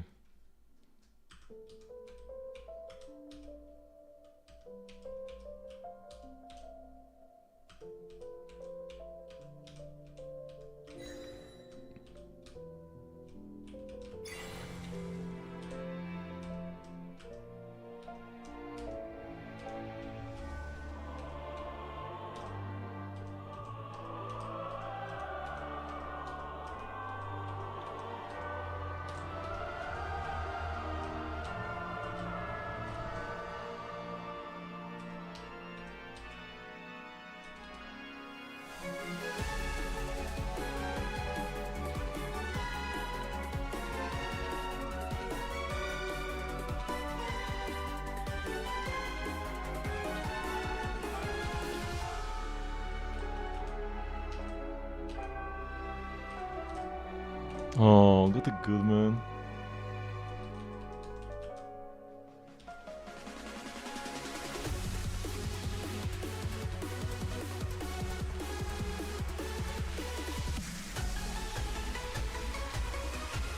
And they got the hard part. But I got like 2 goods before that. But it's certainly a trickier song compared to other songs that came out back then. Stuff like Hutao Nahida, Linei, honestly, this definitely is trickier. But it's crazy how far I have come. Since I giga malded in that event.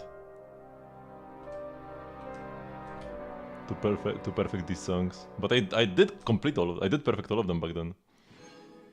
Of course without these difficulty modifiers. Wait, 3 goods? I didn't even see the third one.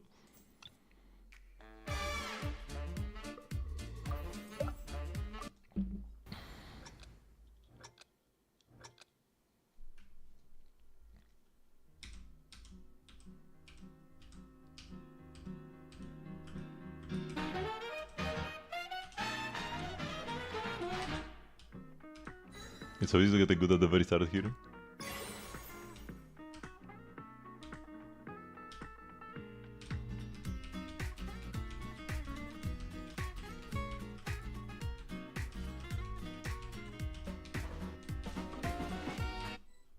I clicked the wrong finger, man. Barely even started.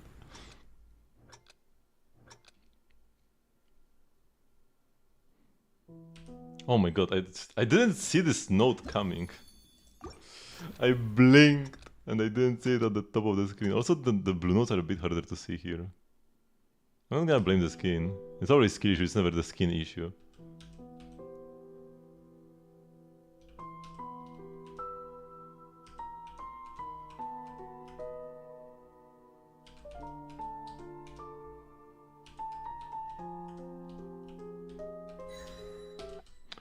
I blinked, man. I blinked again. Okay, let's try. I will let it need eye drops if I want to complete these songs.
I held the slider too long on the left.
I clicked one. I didn't click enough in the middle. I guess it's good that I got a good before, because it would be sadder now that I lost.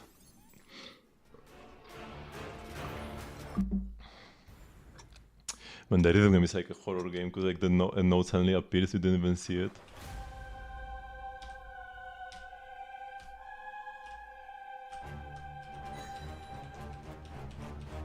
You blink and it's right behind you.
Did we get it?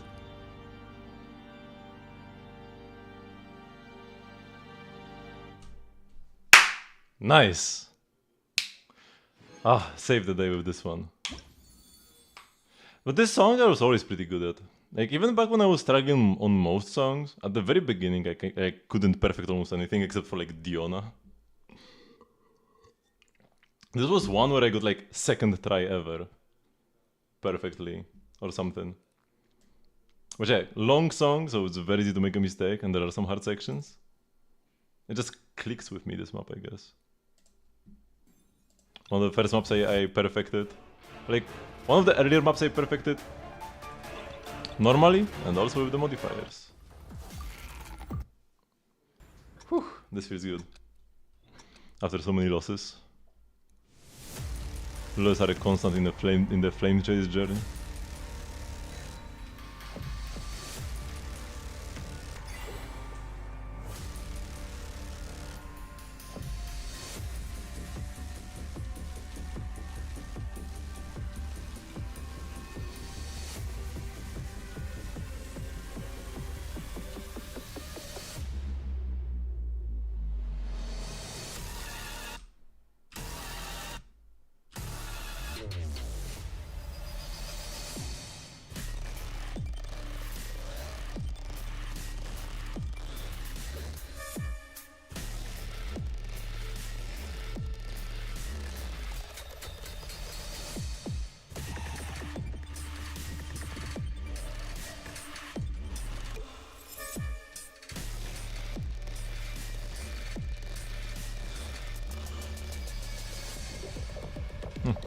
Getting 2 goods feels better than getting 1 good.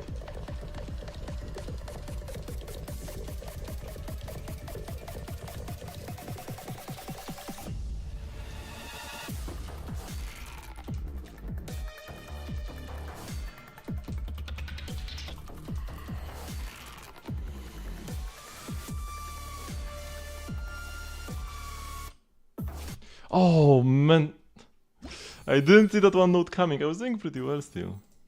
And okay, La Baguette, last one.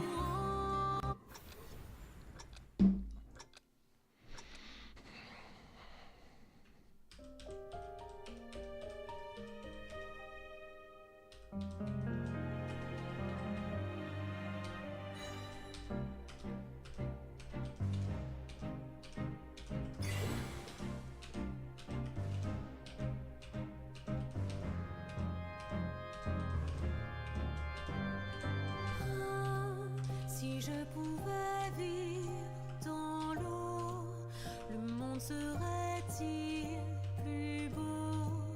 Nous pardonneras-tu, ô chère mère? L'eau dans son courant fait danser nos vies. And I held the slider for too long. Okay. I will take a quick bathroom break and I'll be back. We might do a bit more songs from like just like some random ones after we've done all of Fontaine.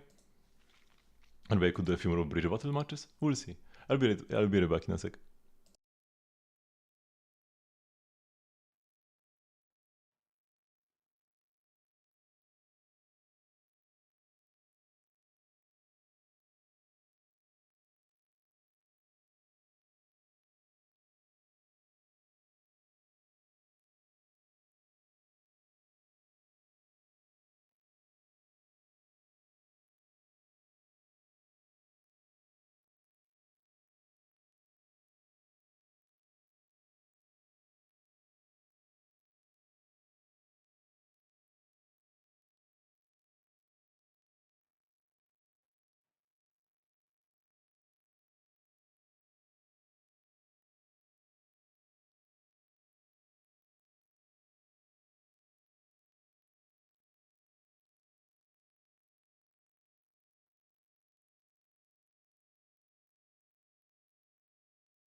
Okay, I'm back.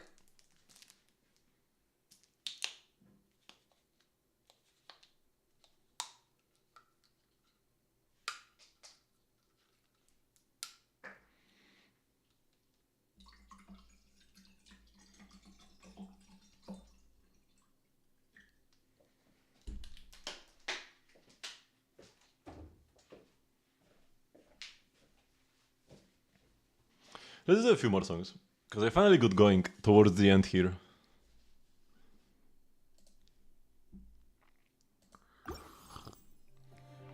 I say as I missed one note, like a third all the way through the song. So let's go favorites and do passing memories.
Oh, I held for too long.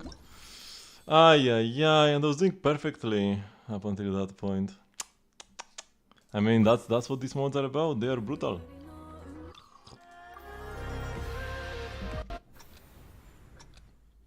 You do so well until one mistake and you're gone.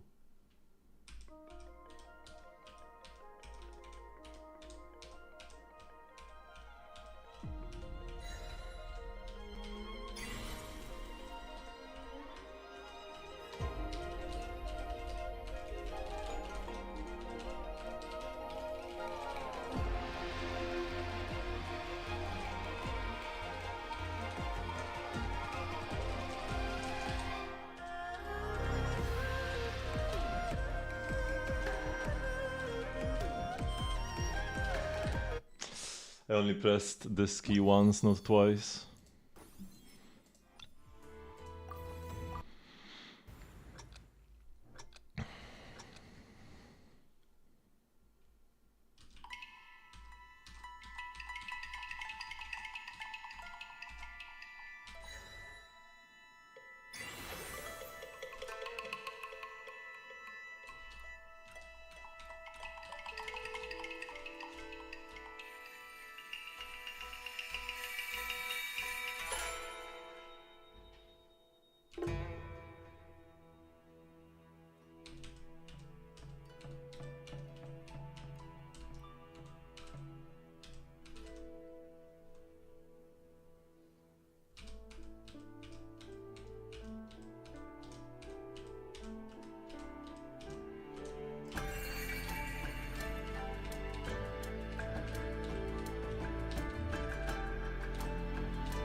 I even before, like a few presses before, I kind of got confused already. I was somehow still getting the correct notes, but I kind of like lost the rhythm, and then I finally stumbled. Like I was already whoa, and then yeah, I saw this coming. I saw this miss coming essentially, like a couple key presses ago. I got too distracted by thinking about my teapot.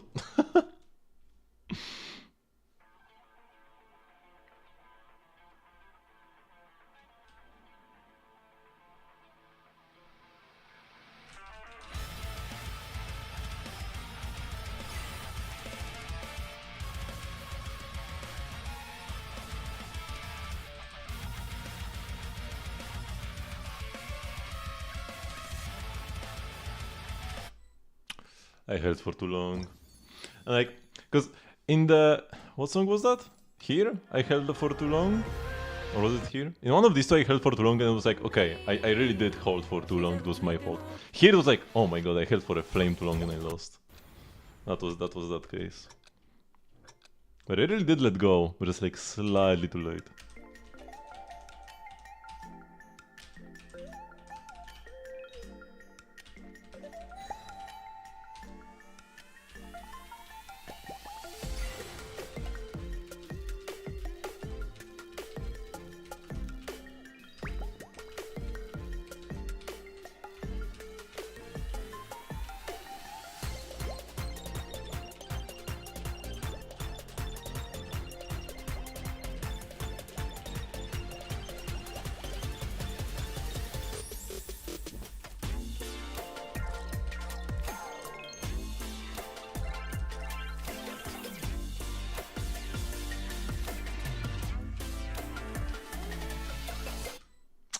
What happened?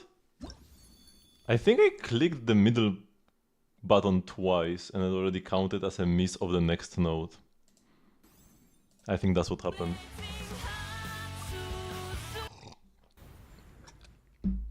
Haven't Genshin it yet? No. I might do it after this one.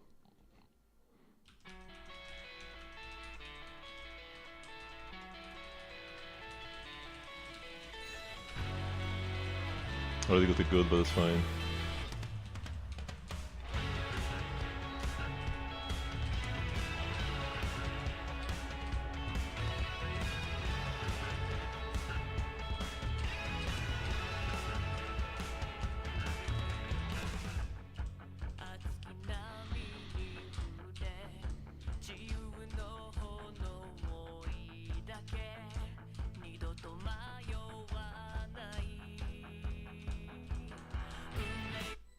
I clicked once instead of twice, man. Oops, wrong thing again, man. So, let's do Genshin Impact. Yao? Squared? You know what, I'm just curious. I just need to do. Man, it's not Shuei. Oh my god. Okay, what was it here? Dendro character from before 3.4. We have very few choices. Nahida or either one of the bow users. But if it's not Nahida... Actually, I should go for a bow user first. Because if it's not Nahida, then it's 50-50 Kole or Tinari. But if I go Kole or Tinari, then I will know if it's Nahida or Tinari or Kole. And I just got Kole. Because yeah, then like the weapon type would match or it wouldn't, and then I know what it is. And same with the patch. If you really like standing around like this, then why don't you just model for me? I'll design some wonderful clothes for you. Theory.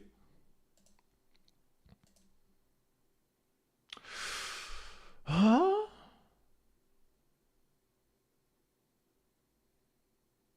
This looks like Paimon's crown. Is this like Mona?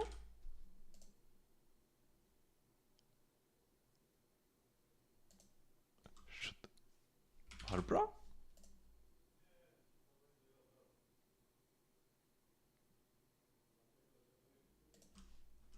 Chichi? Signature mix. Oh, it's Diona.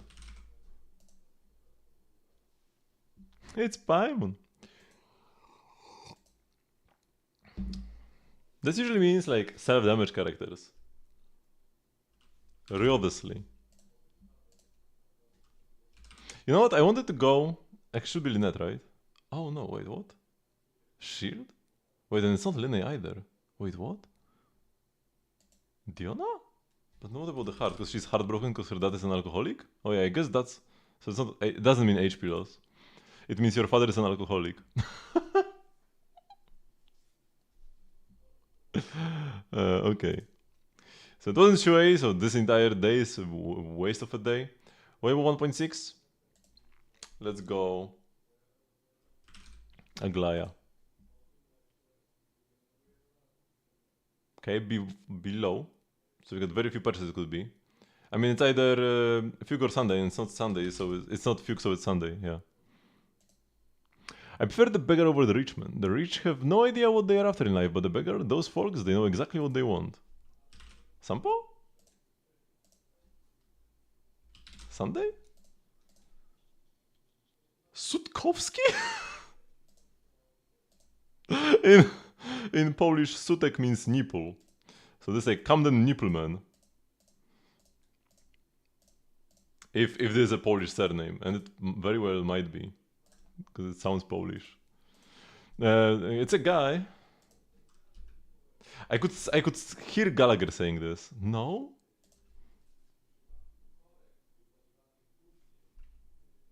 Jiaoqiu? お金持ちより貧乏人と取引する方が簡単なんだよね。前者はいつも何でも Okay, now I can easily get Avenger in the future because I will remember that he's Mr. Nipple. Or like his English voice actor is Mr. Nipple. Yeah. Arlan? No. Serval? Oh, it was Serval. I kind of didn't think it was Serval. But I still typed her and it was worth it. Natasha runs a clinic. No. Suitcase. Or is this not a hospital? The age? I think the age means hospital, no? Okay, let's try to focus more on the suitcase instead of the hospital.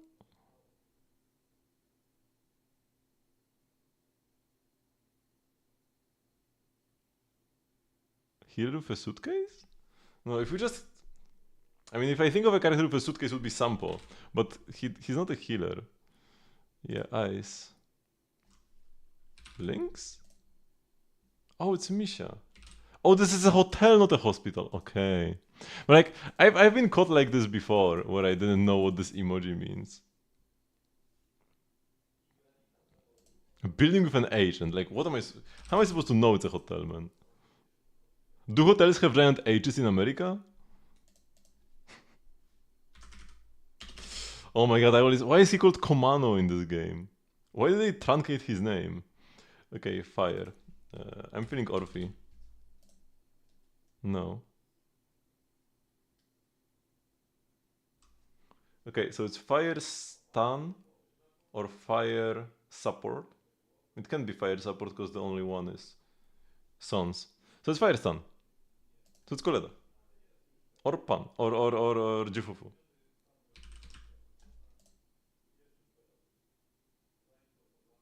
Oh no, it's Ben actually. I forgot that defense exists. Good thing I picked Koleda. Because if I didn't pick Koleda, I mean, I would have seen not stun. Yeah, if I picked Jifufu, I would have noticed the same thing that, oh my god, it's on stun, so then what is it? Oh, defense exists.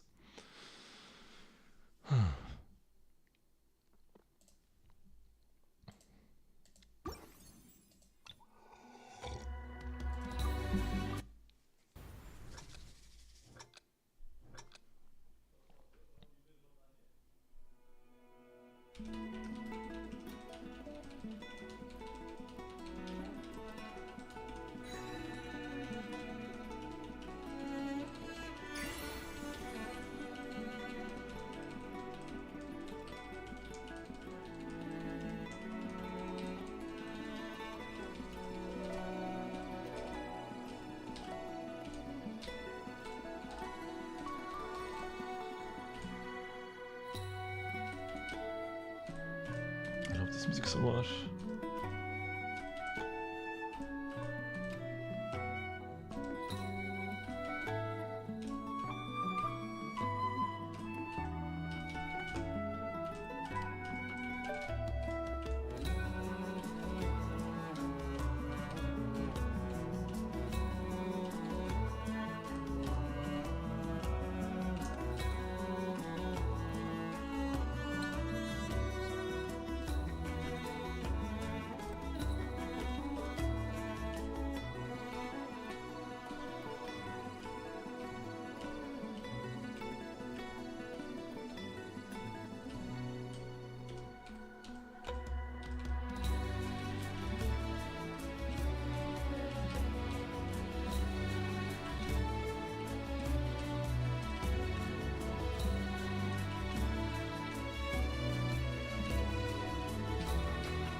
easy club, but I'm sad again because like I perfected this map second or third try back when it came out, and then, or maybe even it was first try, and now I also perfected it super quickly, so I have fewer reasons to play it because both the song and the map are so nice. They're just a bit too easy. This one was not a bit too easy.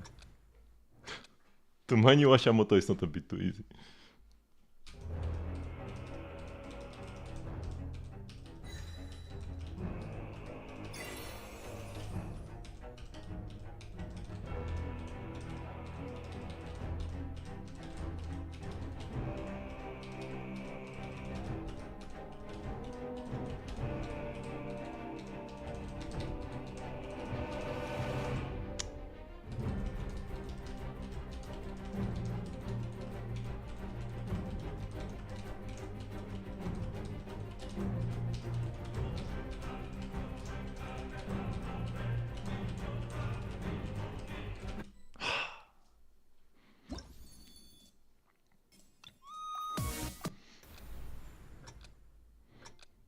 Lalin, help me out.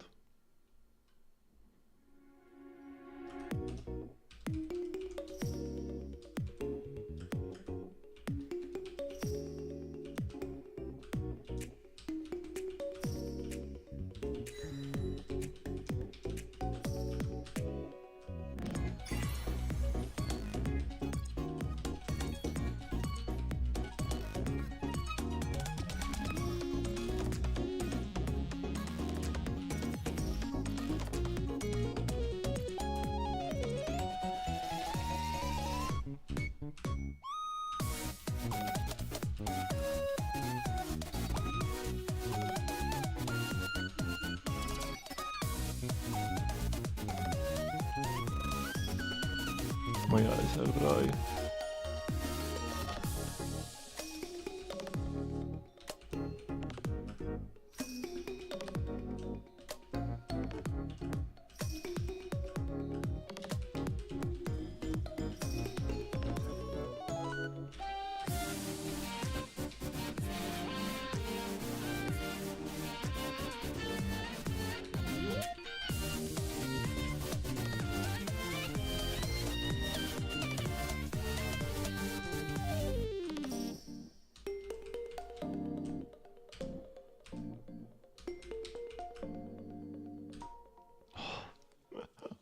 We got there.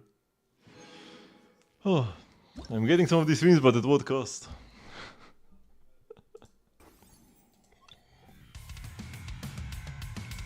How long is a companion story, usually?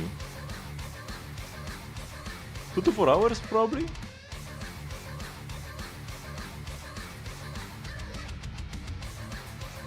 Some might be longer, but usually, most of them I would complete in a single stream without much trouble.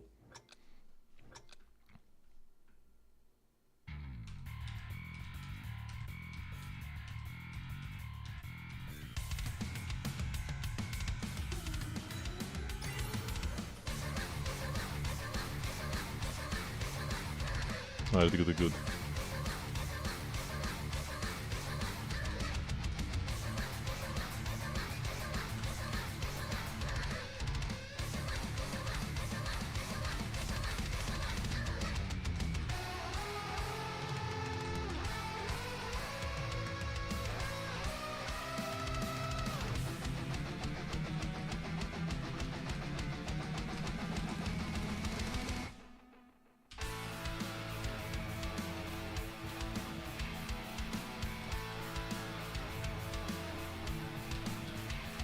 Ah, I didn't see it.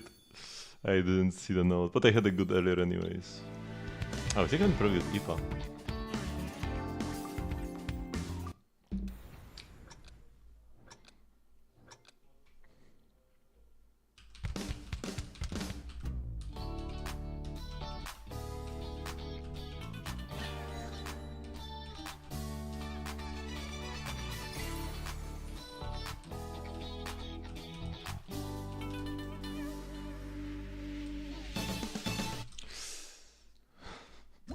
I guess this is why I still haven't progressed IPA. I have almost all of Nathan in my favorites, man. Let's do Ororon. I'm starting to see circles where there aren't any, so I'll just do Ororon and call it a day here.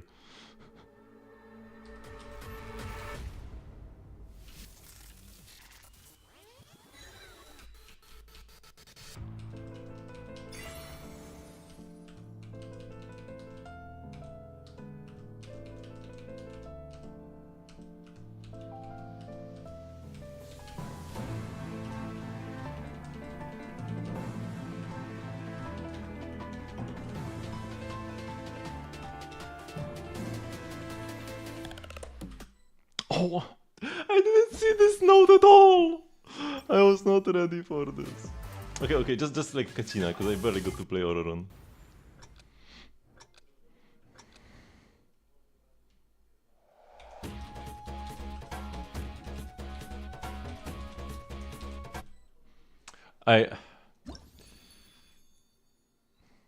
Yeah, okay. I'm a bit too tired of the riff game for now. Like tired, not tired of, but rather tired because of the rhythm game.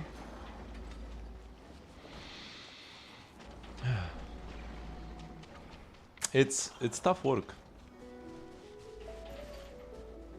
Now that we cannot visit Columbina anymore. Oh, these are like, as I walk through them, they're spinning.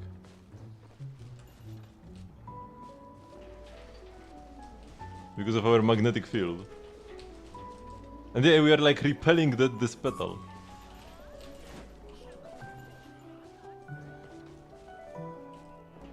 Huh.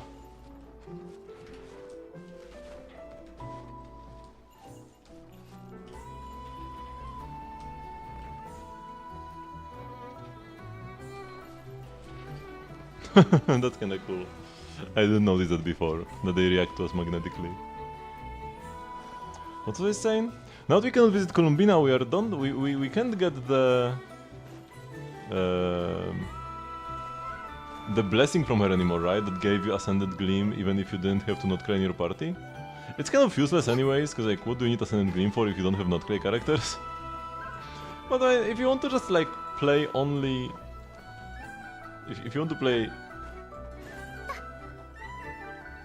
Fleens without Inefa or Aino, I guess like that enables that. While adventuring in Notcry.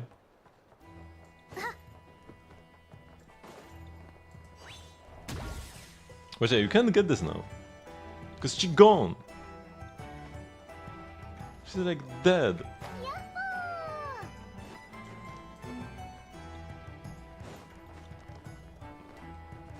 Oh, but a very nice theory I saw. As to like what happened to Columbina when she went through the Moon Gate.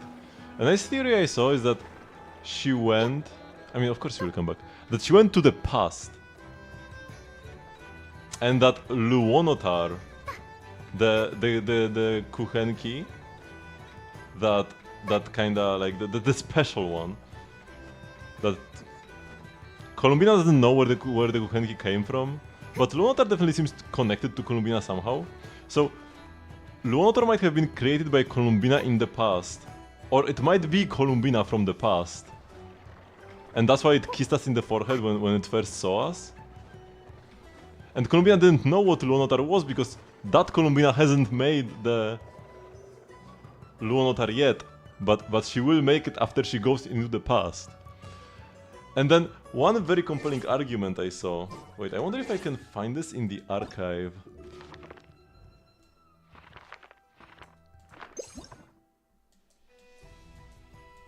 It was Notcry chapter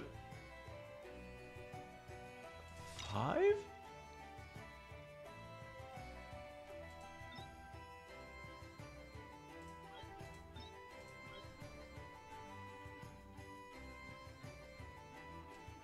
Talk to Nefer.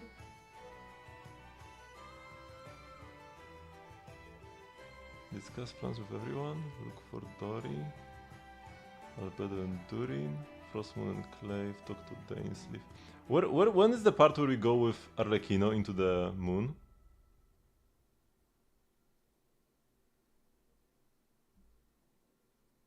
You're finally awake. Is this later or earlier? Maybe it was the patch before that actually. Look for marionette. Wait, Act 4?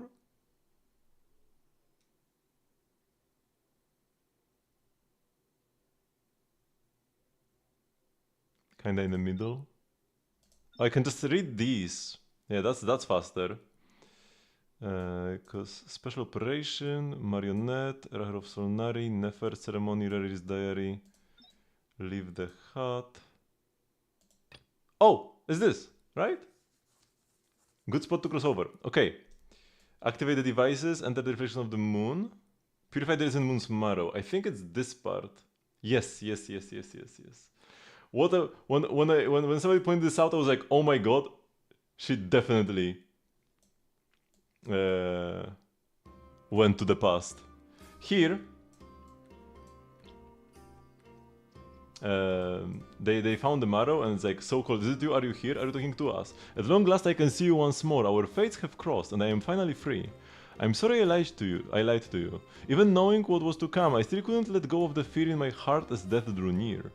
The moment the moon shattered, my body began to split apart piece by piece, like I was being cut into pieces by 1,000 blunt blades. And this is the iridescent moon's marrow talking, right? My thoughts scattered as the cold crept in, but I could not bear to fade away like that. Tell me, what was it that brought you to us all that time ago? If only I had possessed your courage, then I might have spared this torment more painful than death. You looked so puzzled. That's how I felt too when I first saw you. But trust me when I say that everything happens for a reason. Farewell. Hyposelenia? Columbina Hyposelenia? Before she says Hypo and we're like, huh, is one of the moons called, and one of the other moons called Hypo?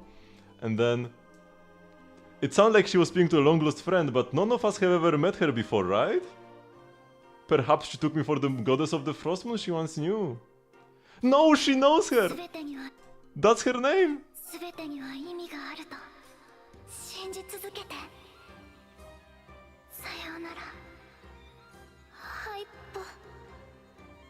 Hyposelenia. And here, like, even like, she says that maybe she mistook her for the goddess of the frost moon she once knew, but she says, "Tell me, what was it that brought you to us all that time ago? If only I had possessed your courage, then I might have been spared this torment more painful than death. She would not be a moon sister, because us is the three moon sisters, right? And all that time ago, what brought her to them?" And somehow she needs to like stop the doctor, right? Or whatever.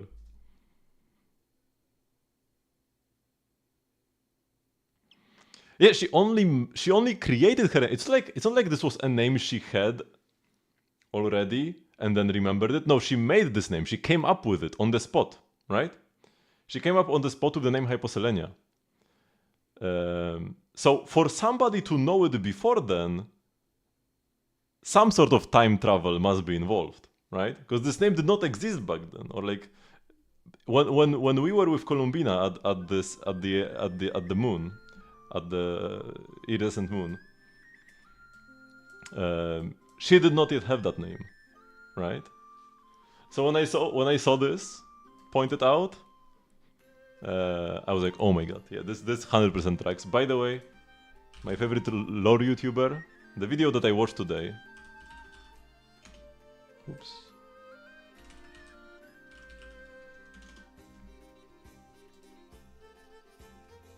Roosevelt. If you like lore videos, especially if you like unhinged rambling about Genshin lore, this is like the perfect channel. And the latest video, the Columbina's Variables Will Save the World one, featuring Luonotar. That's the video I watched, but all of her videos are great. She's also a big Kaya fan.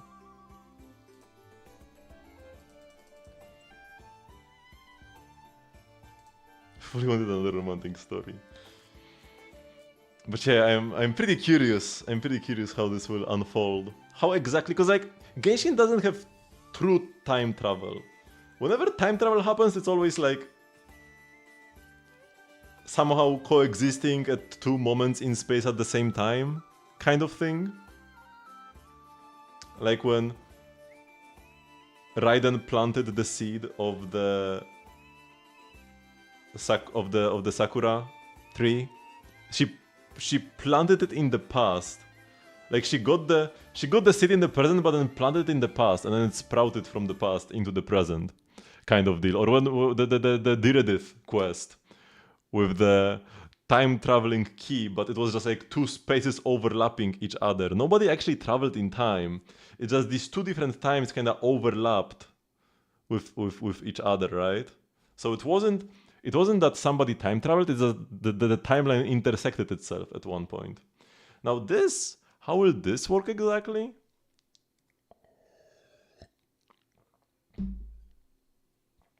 Hard to say.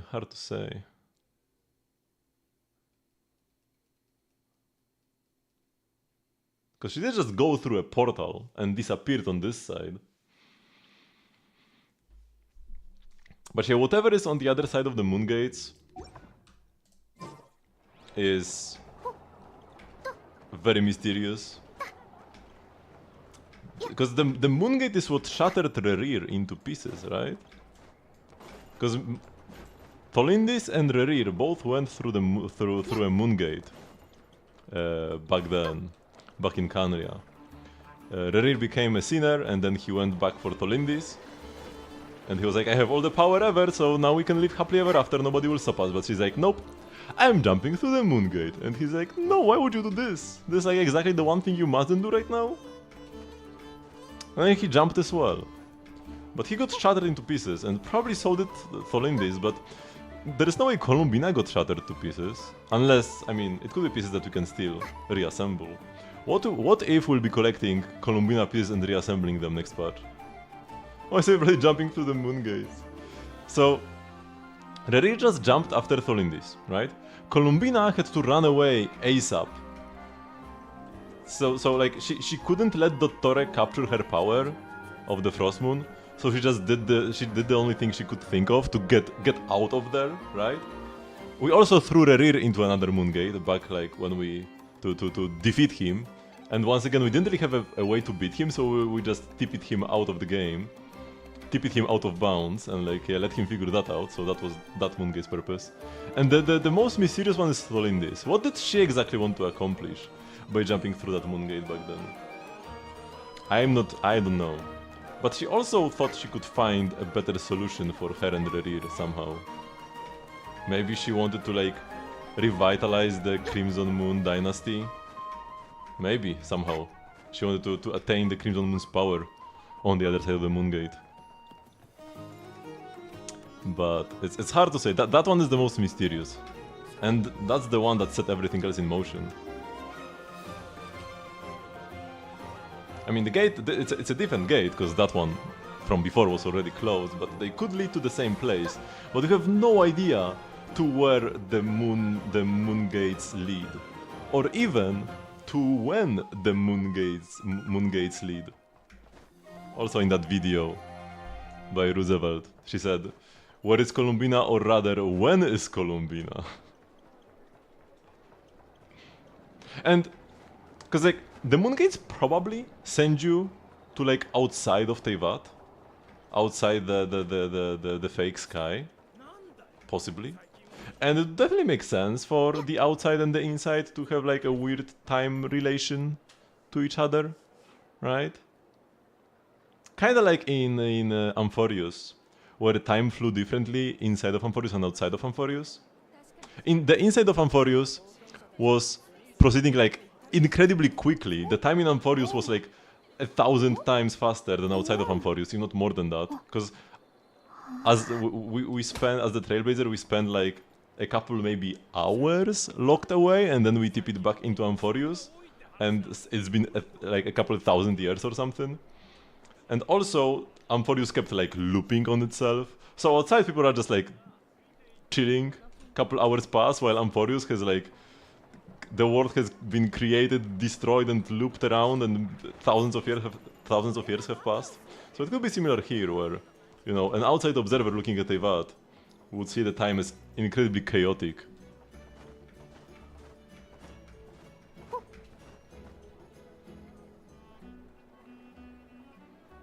They definitely do not lead to the moon. Yeah, I guess if the moon gates could lead to the moon, she could have just taken a gate and not have to rely on this like ancient mechanism they had and the 3 moon marrows thingy. But yeah, nobody would normally travel through a moon gate willingly, but she had no options, right? That's why she just jumped in. You'd like to think there's also a Fatui calls her Columbina? What do you mean by that? お父さんとお母さんがこう言ってたんだ。 Like what is this? What is the reason they called her Columbina?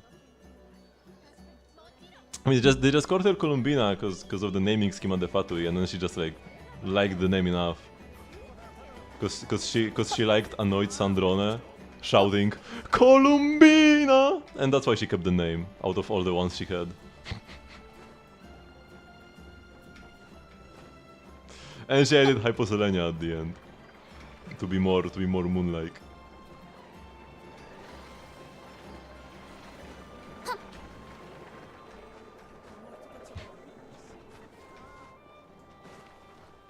And also, it's not only Sandrone, but also our traveler calling Columbina. And she was like, yeah, I like the name. It's my name now. Thank you. Because she never felt like it was her name, she always felt like it was just a code name, a pseudonym.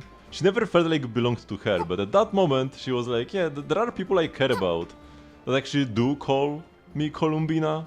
And I do feel like Columbina when I'm with them, right? And that's what caused her to like actually accept that name and stop disappearing in front of our eyes.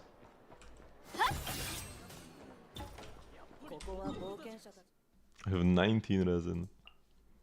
Awkward number, but doesn't matter too much.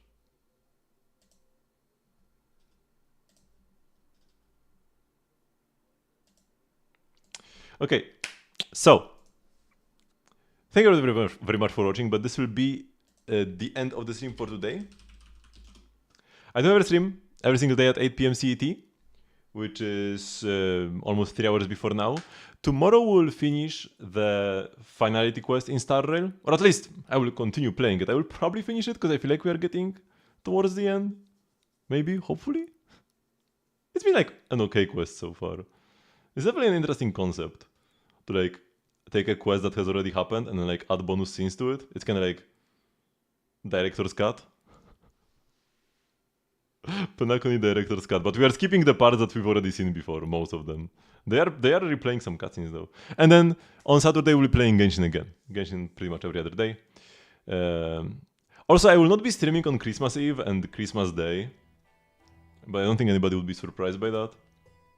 I will post the later this week. I will post the streaming schedule for the next one, so that you will not be surprised. Okay, let's find somebody to raid. Oh yeah, English streamer, easy club. Incredible.